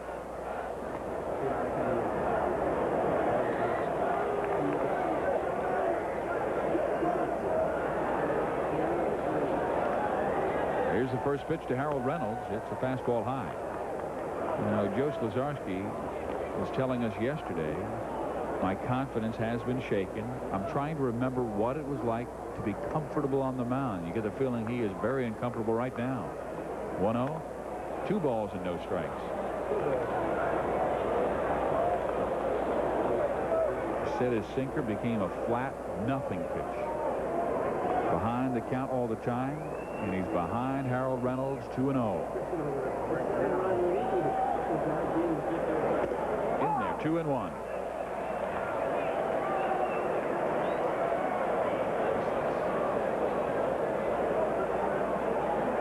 Vizquel second base. Riley at first. 2 balls, 2 strikes.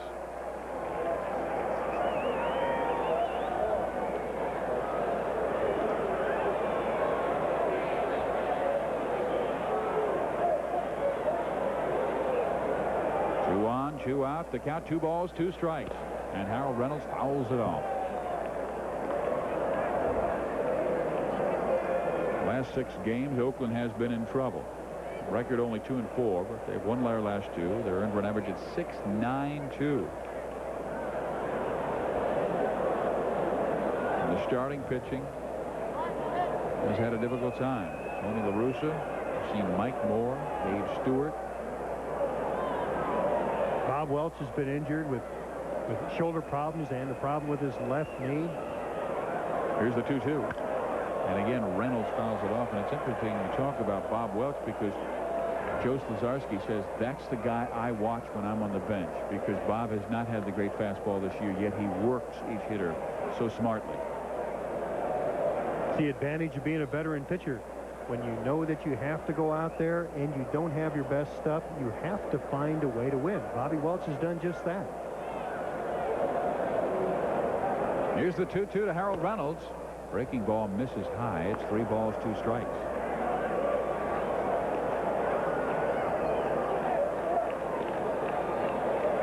The Horseman and Campbell are ready in the bullpen. Is Joe down to his final pitch? Reynolds hits it high in the air, right center field. Blankenship makes the catch and gets Joe Slazarski out of the 5th inning. He's shaking his head, but he's eligible to win. 10-3 Oakland.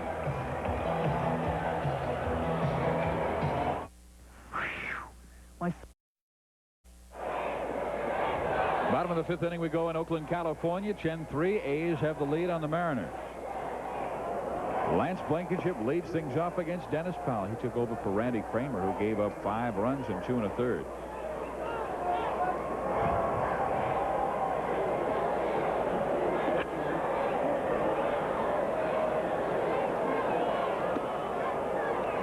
What about that Dave Cochran? Talk about a versatile young guy. 3 errors last night, an error in the outfield. Now he gets to go behind home plate because Dave Valley took one off his collarbone and then off his ear. One of the reasons why the Mariners are carrying just 1 catcher and Cochran as a backup is because they have 12 pitchers. When you have a pitching staff that's been in shambles, as the Seattle Mariners has been, you've got to carry an extra pitcher, and you have to suffer somewhere else. So you're saying the backstop position suffering with Seattle? Well, simply because they don't have somebody who can come in as a regular catcher. You have to use a utility player or an outfielder to come in to do it. Dennis Powell walks Lance Blankenship. The New York Mets, when they were struggling so, Casey Stengel, who was the skipper, said of the 62 team that lost about 120, he said, I've got 3 catchers. I got one that can throw but can't catch. I've got one that can catch but can't throw, and one who can hit but can't do either. Maybe those are the fortunes of the Seattle Mariners. Here is Ricky Henderson, and he takes one away. 1 ball, no strikes. Powell, like Kramer, has labored. He has given up 5 of the 10 runs. And they've got a right-hander up in the Seattle bullpen. That's Jeff Nelson. So it's going to be Kramer and Holstaff tonight. They've got 7 relief pitchers down there in that bullpen, and there's a good chance that they're going to get into that bullpen for a couple of them, at least 2 of them tonight, maybe 3, maybe 4. Well, I was just watching the bullpen catcher work with him, and he missed Jeff Nelson 3 times and throws back to the mound. So even their bullpen catchers going through difficulties.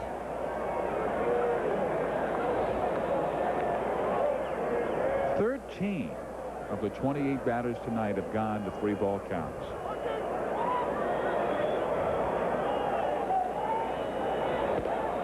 Fastball high. Ball 4. Now, if you're pitching coach Dan Warthen of the Seattle Mariners, you probably have a checklist and ask yourself, why are they doing this? That's Dan right there checking on Jeff Nelson, whether or not he's ready. He's going to take a trip out to talk to Dennis Powell. He's got to go down a checklist. Is it because they're not focusing? Are they not concentrating? Or is it something mechanical? They're missing with their release point? Or just what is this? Why can't we get any kind of consistency with this pitching staff? Well, they came into tonight's game dead last in the American League in pitching, an earned run average right near 5. And it will go up tonight. They have walked 7 in the game. They've hit a batter. They've been behind the count 13 batters. And they have been in all kinds of trouble. I mean, what is going to happen in baseball when we expand with 2 more teams next year, looking for more starting pitching for Miami and Colorado? They've used 19 different pitchers this year, and they set a record last year with 22. And we even got to the halfway point of this year. Fleming has been by far the staff ace. The Major League best and wins with 10. Now the A's have 2 on, Blankenship and Ricky Henderson. And here comes Jerry Brown. He's been on twice, reached on a base on ball in the 3rd, singled in 2 runs in that inning as well. 10 runs came across for Oakland in the 3rd inning. Foul off. That breaks a string of 9 straight pitches out of the strike zone. It's amazing because a lot of these pitchers that we see for the Seattle Mariners have had Major League experience elsewhere. Dennis Powell with the Dodgers, some with the Brewers. He's with Seattle previously. Ground ball, Tino Martinez. Runners will advance. And it's Ricky Henderson now at 2nd and Lance Blankenship at 3rd. And for pitchers like Powell or Randy Kramer, look, guys like that, this is a perfect opportunity for them. One more shot at the big leagues to show that they have still the Major League stuff and that they can win. But based on what we've seen tonight, it's going to be a struggle.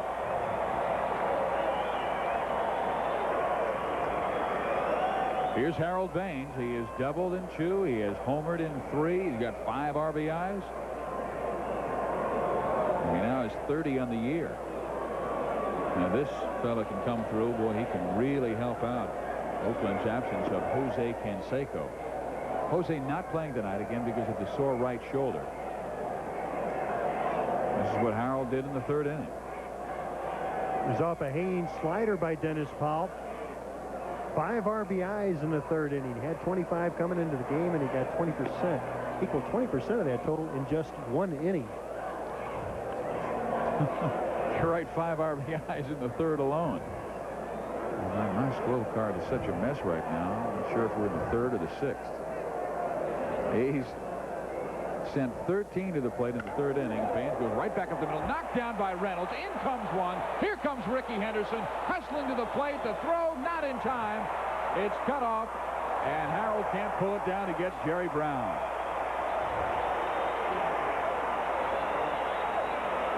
Every time the Mariners have made a mistake, the A's have made them pay for it. And the man that's made him pay for it quite a bit has been Harold Baines. We mentioned 5 RBIs in the 3rd inning. Well, he pads that total with 2 more here. As the ball eludes Harold Reynolds, Vizquel tries to make the play at the plate, but it's cut off by Cochran, and Baines wisely goes into second base safely. 7 RBIs for Harold Reynolds. Another pitching change for Seattle. Out goes Dennis Powell. Mariners go with their 3rd pitcher in this game. They're down to Oakland 12-3, and the new pitcher is Jeff Nelson.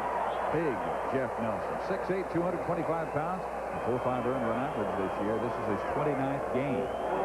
12 walks in 30 innings, and that is an improvement because his history shows wildness.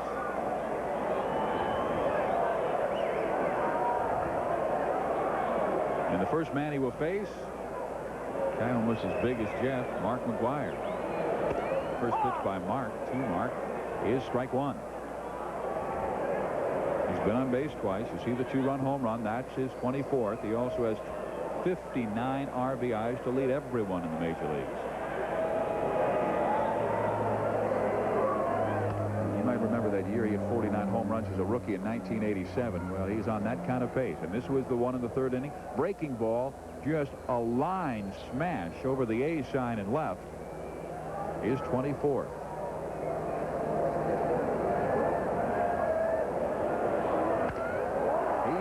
Sends this one a mile high left center field. Over comes Henricato. Makes the catch. Baines tagging but not going anywhere at second base. Boy, he got under that just a little bit. He had the same kind of uppercut home run swing. When it came off the bat, we thought it had a chance. Maybe got jammed just a little bit. Didn't seem to hit it off the good part of the bat. His swing looks so much more compact than it did last year. Last year, a lot of times, we did a lot of ball games. I know you saw Oakland a lot. I saw Oakland a lot. And it seems a lot of times last year he was reaching for the ball. Not so this year. He's going out after it, and he's hitting it hard consistently. It's funny you should say that because Mark McGwire was telling us before the ball game. He said, you know, talking about the TV money around baseball. And, you know, the Cubs have their network, the Mets have their network, and Braves have their network, and of course the A's have ESPN. He said Oakland has been on ESPN a number of times. When you win ball games like they have won in recent years, people want to see them. And they are in first place again in the American League West. Started the night with a record of 40-28, a 2-game lead on the Minnesota Twins. Won tonight 5-3. Texas was 3 games back when they started the day, and they were rained out with Toronto. Only the lonely. Steinbach and Lansford have not scored. The only 2 players in the A's lineup as Oakland has pushed that lead back to 9. In there. Last pitch by Jeff Nelson, 86 miles an hour. 25 years old out of Baltimore, Maryland. Selected by the M's in the Rule 5 minor league draft from the Los Angeles Dodgers. Misses low, and Steinbach is on with 2 outs. 8 walks now issued by Mariners pitchers. Senior PGA Tour Classic is coming your way. The Southwestern Bell Classic in Belton, Missouri. Coverage begins this Friday, 4 o'clock Eastern Time here on the Entertainment Sports Network. Jim Colbert will be part of that. He won last year's Southwestern Bell. Shot a 201. Final day 68. And here's Carney Lansford. Ground ball. Edgar Martinez gets the force at second base, and the A's out in the 5th. We enter the 6th inning here in Oakland, California. A's lead the M's.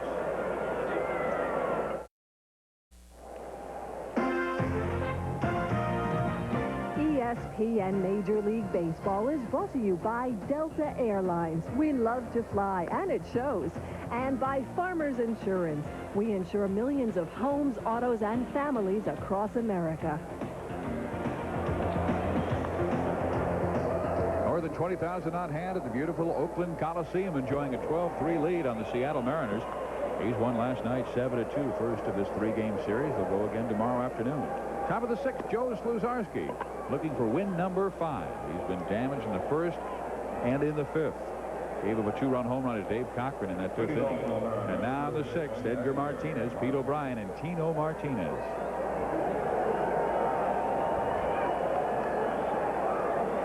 Now remember, Edgar Martinez seldom swings at the first pitch. His power numbers are up early. That's something not to be concerned about so much now. He's got to get on base. They need base runners, and he is the toughest out on the Mariners, and probably at this point, one of the toughest outs in the American League. And true to the book, he takes a look at that first pitch by Sluzarski. Right, they just need base runners, and a lot of them. Rams trail by 9.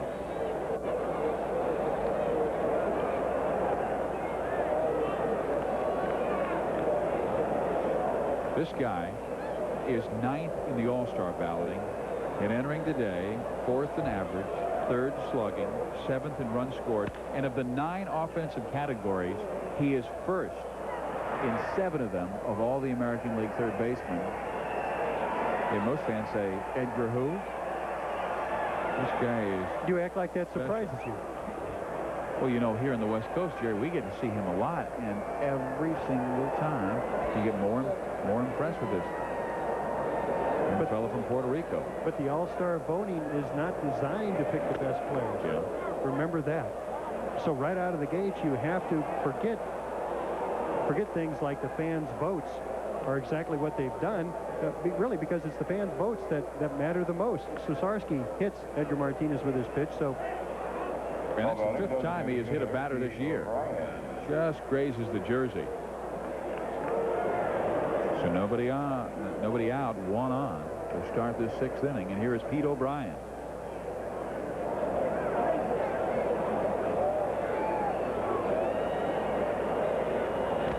Foul back. I mean, the guys in front of Edgar, Gary Gaetti, he has had a rough year with the California Angels. Mike Paliarulo has hardly played because of injuries with the Minnesota Twins. Dane Palmer having a nice year with Texas. Charlie Hayes, the Yankees, all in front of Edgar Martinez. Here's Pete O'Brien.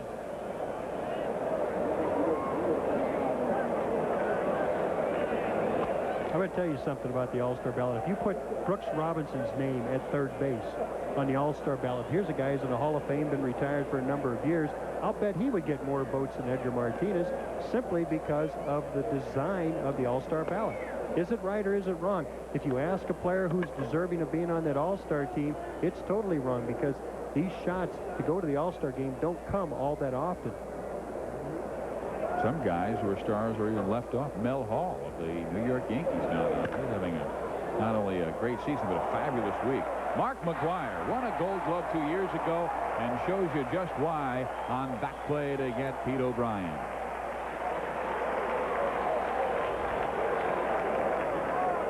Not only have the A's taken advantage of every situation in offense to score runs, but they still, with the big league, come through on defense. McGwire diving for that ground ball prevents a base hit from going in a potential big inning against his ball club. So Martinez to 2nd base, 1 out now, and the batter is Tino Martinez.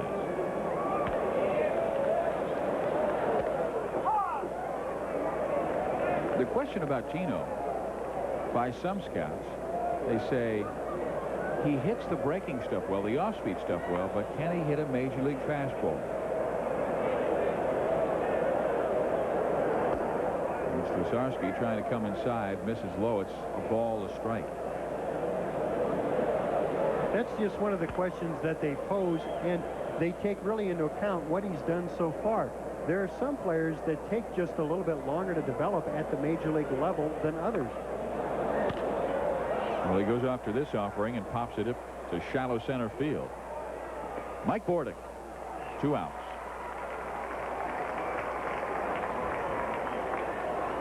Maybe sometimes fans, maybe sometimes scouts or managers expect too much from a player when he has great minor league credentials, comes up to the big leagues and doesn't perform at the same pace or the same rate that he did in the minor leagues.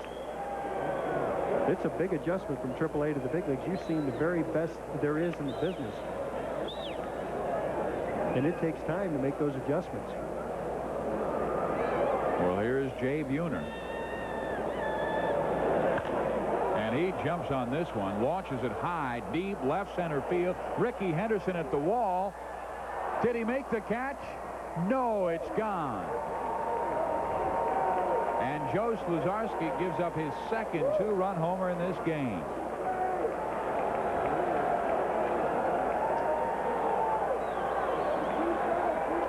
It's not been a pretty thing for Joe Slusarski tonight. He's fallen behind a lot of hitters, and when he's had to come over to plate with a strike, there's been somebody there to jump on the pitch. The second home run he's given up this evening.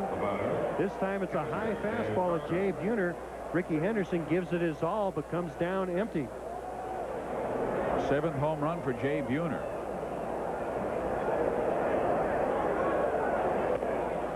And here comes Dave Cochran. He launched one into the night over the right field wall for his 2nd of the year. Fastball away. Ball a strike. 2 outs in the inning. Now nobody on. The score is 12-5. Oakland leads Seattle by 7. Up high again.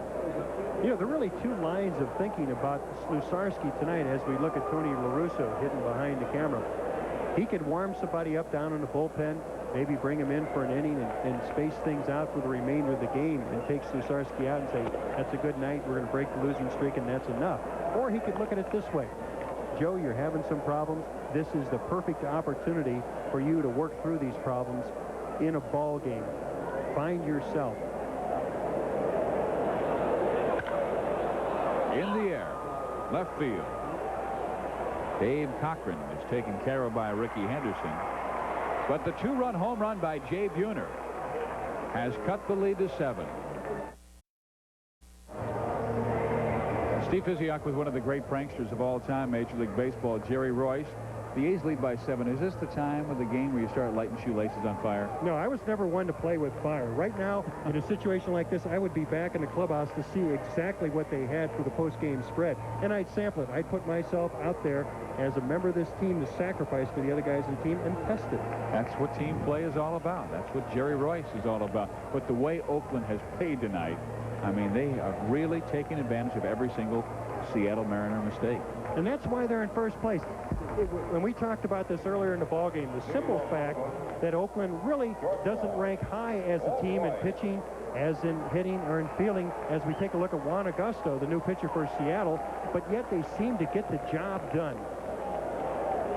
That's what winning is all about, and that is what the Oakland A's have done. American League champions, 88, 89, 90. Minnesota took it from them last year, and they're trying to reclaim the throne. Here is Walt Weiss. Lead things off.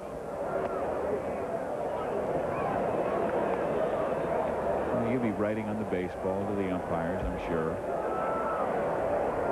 You know, I should have kept better track of the things that I did because I didn't know that there would be a game like this, and some of those things could have been come in handy to talk about. Well, you told them to Jay Johnston, and he wrote a book about them. Yeah, oh, Jay was the best. Jay didn't have many original thoughts. He would take what you talk about, and he'd go and do it, and then write it in a book. There's a base hit for Walt Weiss. He's been on 3 times tonight, a pair of walks, and now a single up the middle. And it is good to see him back. I remember that play at first base last year where he tripped over first base bag. Almost had a compound fracture where his ankle bone came right through the skin. It exploded his tendons, which came through the skin, and he was gone for the rest of the year. And this man had to come up from AAA Tacoma to replace him, Mike Bordick. Had an okay year last season, but he has been on fire in 1992. After Walt Weiss went down, injuring his ribs, Bordick came on to hit over 350. See that open stance? Got that from Jose Canseco. Juan Augusto, new pitcher for the Seattle Mariners. Bordick was one of those minor league players that really didn't seem to have much of a future with this ball club because the guy who was playing in front of him was Walt Weiss. And players can accept this kind of situation in a number of different ways. Some guys will be in the minor leagues complaining, I'll never get the chance because these guys are signed to long-term contracts and they're going to be here for a while. But other guys like Bordick said, I'll take advantage of the opportunity when it comes. Weiss was hurt in each of the last 3 seasons. Bordick got the opportunity last year, played an excellent shortstop and second base as a result. Started off this season in the Oakland lineup, and look at how he's come along. Augusto comes out and Bordick fouls it off again. Everybody was waiting for him to tumble from the ranks of the 300. And right now he is at 324. And he was asked if he ever sneaks a peek at his name amid the Roberto Alomars and Dave Winfields, and he said, only every day for the last 2 months. While I'm in my tree, I'm going to enjoy it. And he has been up in that tree very high. Weiss at first base. Nobody out. And Agasto brings home the 1-2. Texas swing. Did he go around? Yes, he did. Bordick called out on strikes. First strikeout in this game for Juan Agasto. Throws a fastball at Bordick, who can't quite check that swing. Goes around, at least enough for home plate umpire Dan Morrison. And Agasto, the third pitcher of the evening for the Seattle Mariners, has his first strikeout.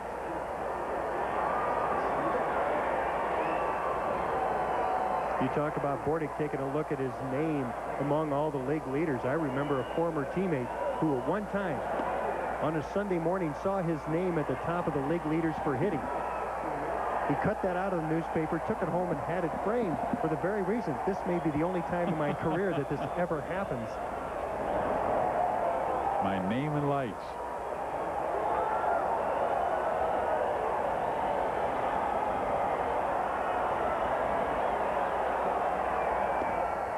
Blankenship takes it low.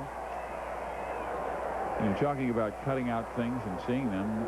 We got to Oakland yesterday for the Mariners and Oakland A's, and I noticed about 34 people came up to you with the same Dodgers picture and asked you for an autograph. What was that all about? I have an idea of what happened. It's one of those pranks that come back to haunt you. Maybe a year, maybe months later. So they were pranking the prankster. They are indeed.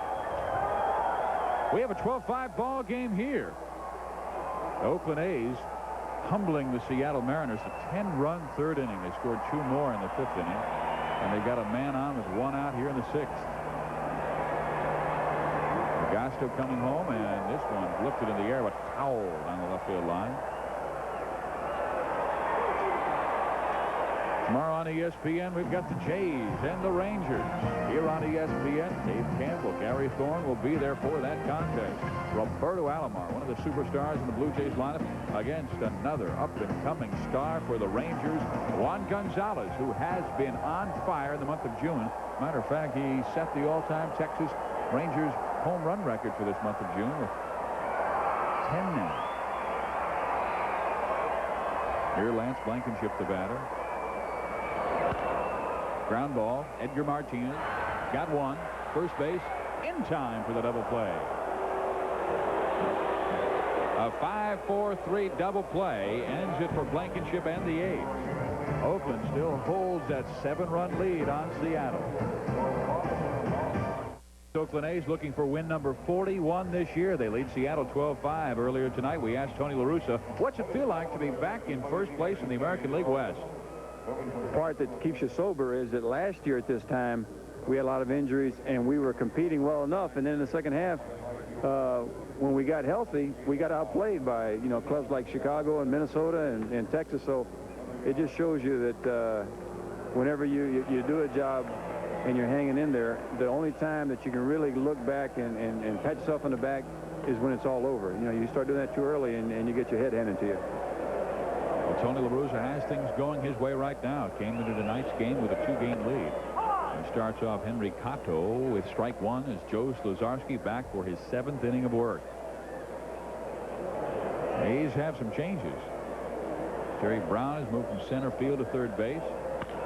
Cotto to left field and deep. Henderson back at the wall. It's gone.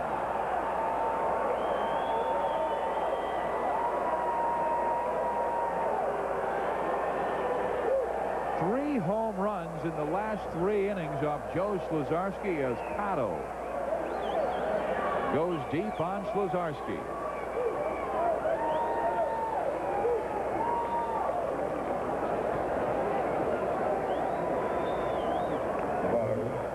Do you think Cotto knew that this ball was gone when he hit it? Probably, because he walked out of the box and watched Ricky Henderson as he went up to no avail. Now, Joe Slazarski has a thing or two to say to himself about that pitch. And that was the last pitch that he's going to throw of the evening, as the A's are going to make a pitching change. Gave up 3 home runs in the night. He has now allowed 14 this year, but Oakland still leads Seattle 12-6 in the 7th.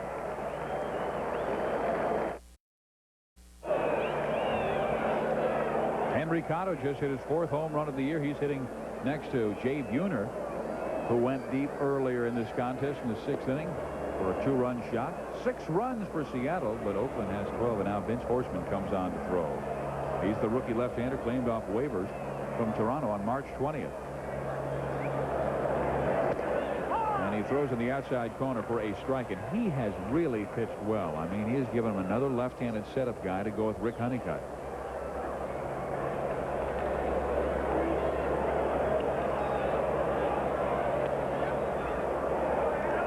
Throws a fastball, a slider, a changeup. He's working on a cut fastball now. That is the fastball that runs into a right-handed hitter.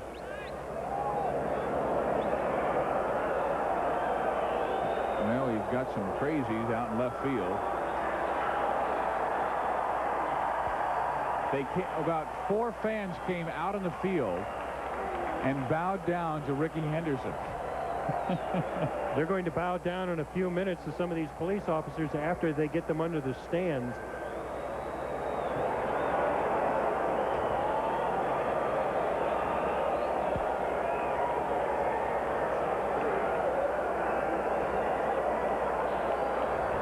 Getting back to Horstman, he throws a cut fastball, gets it in. Sure, we were rudely interrupted. Yes.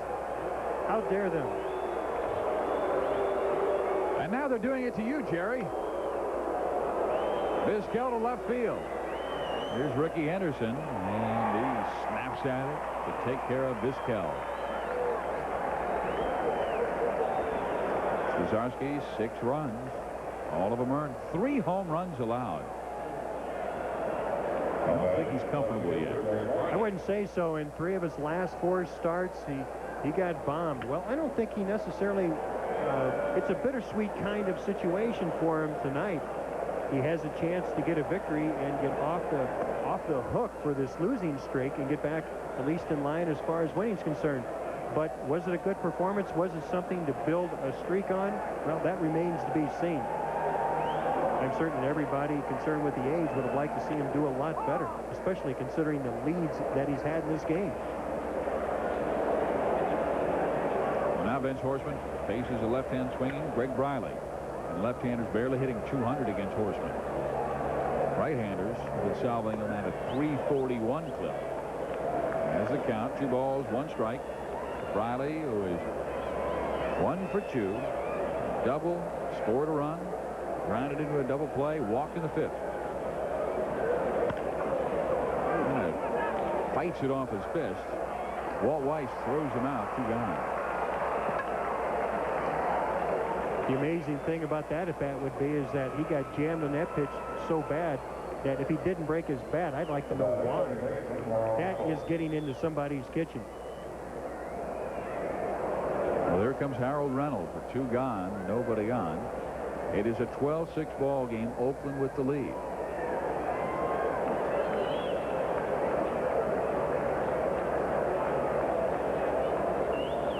A's pitching. Even though it is labored this last week, they have been solid all year long. They have been solid, not spectacular. I mean, after leading the American League at earned run average in 1990, when they went to the World Series and lost to the Cincinnati Reds, they led all of baseball with 3.18 ERA. And then they soared to 4.57 when Marusa used like 25 pitchers last year. And it was the largest increase of any team coming off a pennant. They have pushed it down to 3.97 as this night started. There's a ground ball behind the back of Horstman. A chance for Bordick to throw out Reynolds. He does just that. And after the solo home run by Henry Cotto to lead the inning off, Horstman goes 1-2-3 with the M's.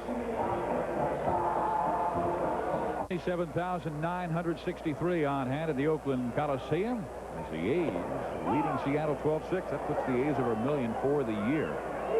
They have been over 1 million since the early 80s when the Haas family took over and really turned this club around. Charlie Finley owned the club. Even when they were winning the World Series back in the early 70s, they did not fill this ballpark. They do now. Down over the 2 million mark the last 4 years. Wasn't there a game here when, in the Finley years, where they only drew about 600 or 700 people? Yeah. They only opened up one ticket booth. Saving money that way, but didn't that They couldn't get a radio. Pound foolish. They couldn't get a radio deal, and they went almost to the start of the season. Finally, I think Charlie Finley gave it to a college FM station to broadcast the A's games here in the Oakland area. Didn't our colleague John Miller do some of those early games? I believe so. Augusta throwing to Ricky Henderson, ground ball. Vizquel, 1 out. I mean, they had a year where they barely had over 200,000. And they will do that in a homestand now. Those were the same years that they talked about the Oakland A's, that they said this Bay Area here wasn't big enough to support 2 baseball teams.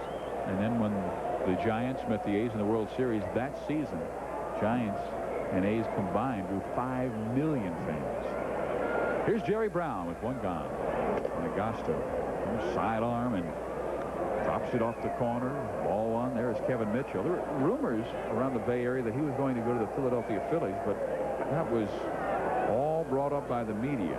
And the reason being, yes, Philadelphia did call Seattle last week, we understand, talking with Woody Woodward after the sale of the franchise from the Smulyan organization, Jeff Smulyan, to the new ownership, the Nintendo family.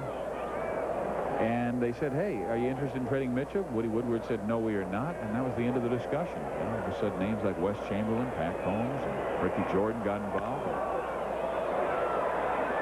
And we spread them, didn't we? Us media types. That's what we're good for. Kevin Mitchell, we told you earlier, he's not in the lineup tonight because of the back spasms. Came out early for batting practice, and then in the regular batting practice because he wanted to play, but just could not. He went back in the clubhouse, put ice packs on his back. Hopefully he'll be able to go tomorrow. He has had a frustrating year moving from the National League to the American League. Kevin will tell you flat out, hey, they do not like coming at you with the hard stuff. Augusta with the 1-2. Inside corner, and Jerry Brown knew it. Strike 3. Second strikeout of the evening for Juan Augusto. This time comes in with a fastball. Inside corner, catches Jerry Brown looking, and he gets a strikeout. It was just last week or so. Augusto was released by the St. Louis Cardinals, picked up by the Mariners, became the 19th pitcher that they've used so far this year. He has that slow, almost tantalizing delivery. And he doesn't throw much over 80 miles an hour. But has good control. Baines, who tied his career high in RBIs this evening at 7, routes went foul for Briley. Harold, 2-run double in the 3rd, a 3-run home run, part of that 10-run 3rd inning, and then had a 2-run single in the 5th inning. 7 RBIs, ties his career high, and that 7 RBI game came last year in a game you might have seen here on ESPN, his only career 3-homer game. Triple tonight, he gets the cycle. With his wheels, not likely. It would make for an exciting game, wouldn't it? Yes, it would. I think the most exciting hit in baseball is the triple. Eric Gunderson is warming in the Mariners bullpen. Ground ball, Tino Martinez. He'll take it himself. And the A's are out 1-2-3 for the first time in this game. They have a 6-run lead on Seattle. ESPN Major League Baseball is brought to you by Old Milwaukee and Old Milwaukee Light. It doesn't get any better than this. And by Sony Handycam, America's most popular camcorder, without question. Steve Physiak, Jerry Royce at the Oakland Coliseum. A's lead the M's 12-6. Top of the 8th we go. Edgar Martinez leads things off, to be followed by Pete O'Brien and then Tino Martinez. Vince Horseman in relief of Joe Slazarski. Came on after the Henry Cotto home run and pushed aside the first 3 Mariners that he faced, and now he goes with Edgar Martinez, and it's 2 balls and no strikes.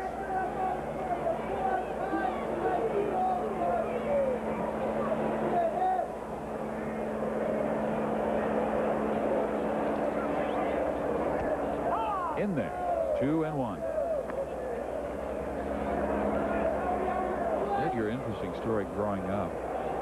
Born in Puerto Rico and then raised the early portion of his life after his folks moved to New York City. They got a divorce and he went back to Puerto Rico, lived with his grandfather.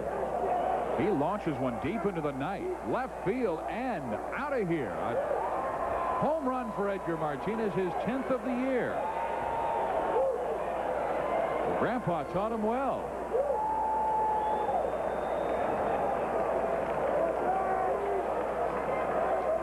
Edgar Martinez hits the 4th home run by a Mariner this evening. Dave Cochran a 2-run homer, Buhner a 2-run homer, Cotto a solo shot, and this solo shot of Edgar Martinez goes deep into the count. We said earlier he's a high ball hitter.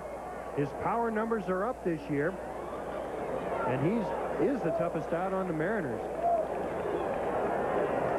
Edgar with his 10th home run this season.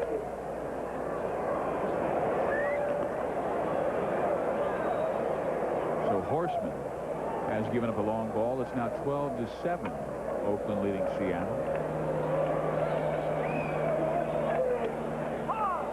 Seattle trying to come back. Along with that philosophy, the sooner you fall behind, the more time you have to catch up. They gave up 10 runs to Oakland in the 3rd inning. And then they've scored 2 in the 5th, 2 in the 6th, 1 in the 7th, 1 in the 8th. Hey, they're playing comeback now. They have blown some big leads this year.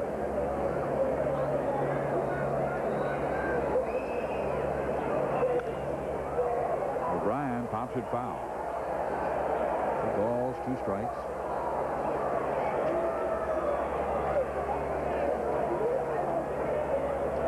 Well, this copyrighted telecast is presented by authority of Major League Baseball and may not be reproduced or retransmitted in any form without the express written consent of Major League Baseball. Horseman has the count, 2 balls, 2 strikes, nobody out.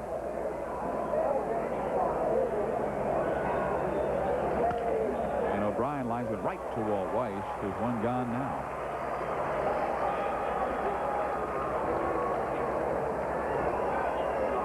This Sunday night on ESPN, 8 o'clock Eastern Time. John Miller, Joe Morgan will be at Yankee Stadium. White Sox and Yankees.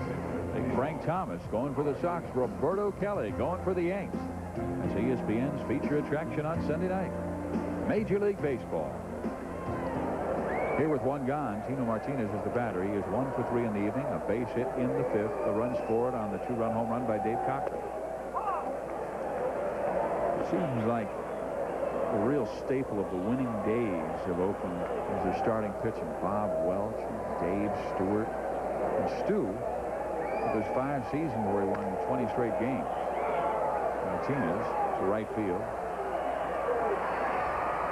And 2 outs. Dan Howard, the new right fielder, taking over for Lance Blankenship, who moved to center. But how important is Dave Stewart for that man, Tony La Russa? I would say he's a stalwart of the staff. And as Stu goes, so goes the Oakland A's. You have to have somebody on a winning ball club that you can go to in order to win an important ball game. Dave Stewart has just been that pitcher for the Oakland A's over the years. He didn't win last year. You saw what happened to the A's as the season progressed. Yeah, those 3 seasons, 88, 89, and 1990, he won 64 games for Oakland.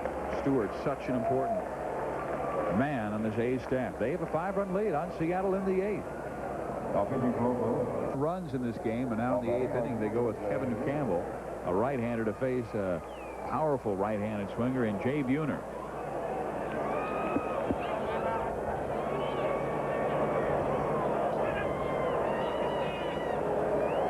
Strikeouts, 11 walks for Kevin Campbell. He is 27 years old. Mariana, Arkansas. Breaking ball on the outside corner for strike. He returned to the bullpen last Friday night after making 2 consecutive starts, the first 2 starts of his major league career.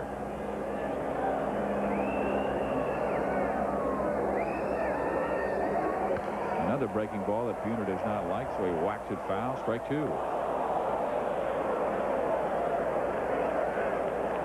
He allowed just 7 hits and 2 earned runs in the 2 starts covering 11 innings. But Friday allowed 4 earned runs in a third of an inning, and his ERA jumped from 2.49 to 4.09, where it is right now. The 0-2 to Jay Buhner. This is away. A ball, 2 strikes. But Tony was thinking all along. Sluzarski will get him out of the bullpen simply because he has more pitches in Campbell, really a 2-pitch pitcher.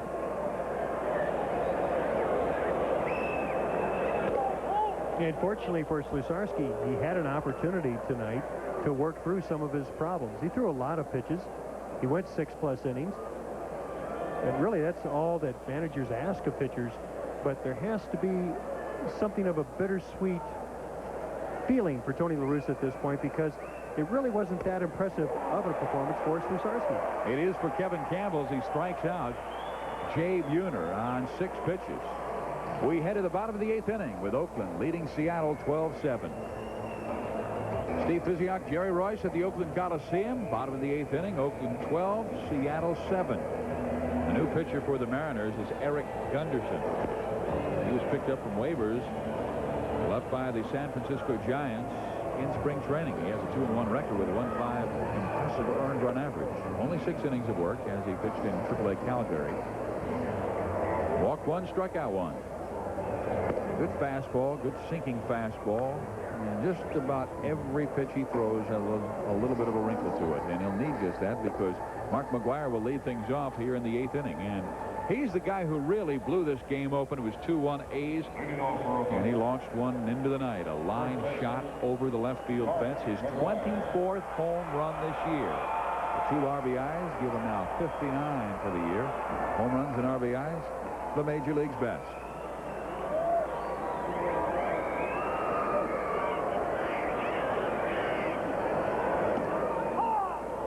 Pitch by Gunderson on the outside corner at the knees. It's strike 1. Gunderson, the 5th pitcher used by Seattle tonight. Interesting thing about all 5 pitchers that have been in there, all came from a different organization and all have had major league experience elsewhere.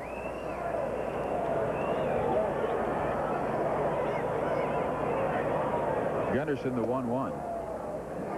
And it is 2-1 now. He's a curler, goes behind his back with the baseball, curls it a little like your friend Rick Sutcliffe. And McGwire, high to right field. Back goes Buhner. He has it measured. Makes the catch. And there's 1 gone in the bottom of the 8th inning.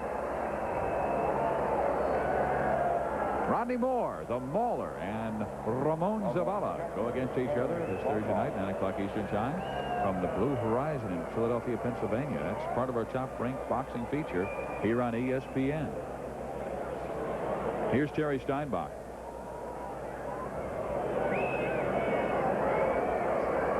You know, the point I wanted to make about the fact that the 5 pitchers all came from a different organization is that expansion's coming up. And a lot of pitchers who are in AAA are looking for opportunities in AAA. Well, a lot of these guys in Mariners organization are getting a shot right now to prove they can pitch at the major league level. There's so many different people looking at expansion with so many different perspectives. And Steinbach sends one in the air, center field. Right there, Henry Cotta, 2 gone.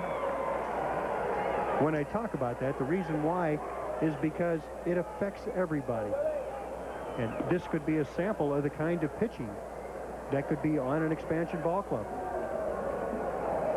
Ladies and gentlemen, your attention please. Been hitting for right fielder Dan Howlett, number 6. Well, Eric Gunderson in that position to prove to the Mariners that he can pitch at this major league level. And if anybody else is watching, here's Willie Wilson pinch hitting for Dan Howlett. Numbers at 258.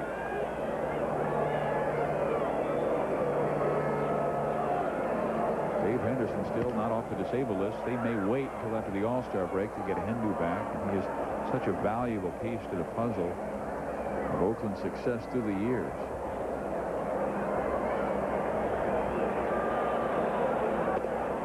change. No balls and 2 strikes. Now, we just talked a little bit about expansion. And think of the Oakland A's, because you throw something else into the mix. The simple fact that they have 11 or 12 players who are eligible for free agency this coming year. Willie Wilson, one of those. Exactly. The question that they're going to have to face is, who do they protect? Who do they allow to become a free agent?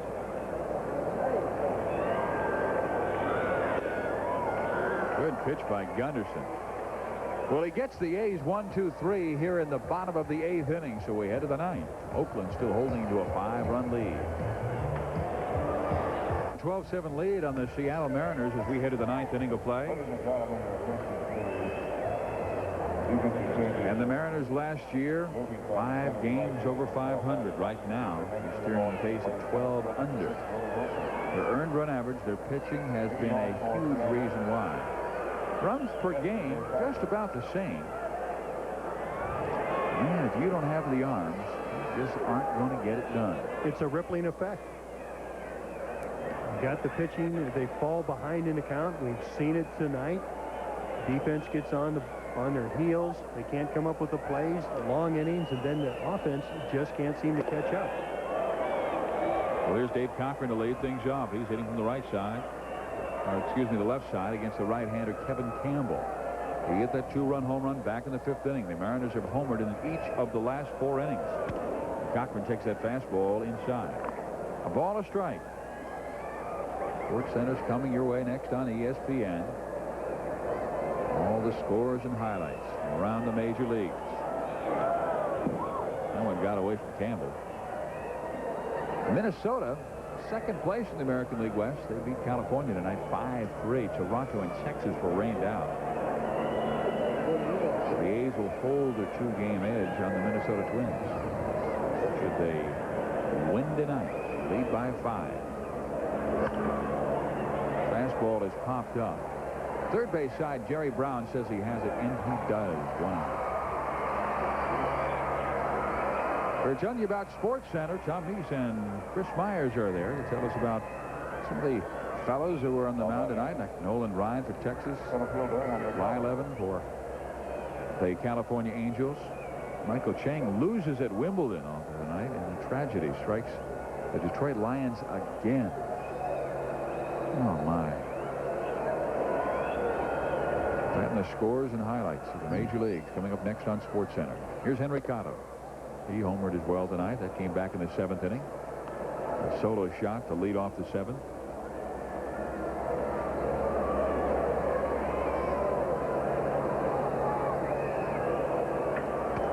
Waves at that offering by Kevin Campbell. Change at 80 miles an hour. A classic example of a fastball swing and a change-up pitch way out in front.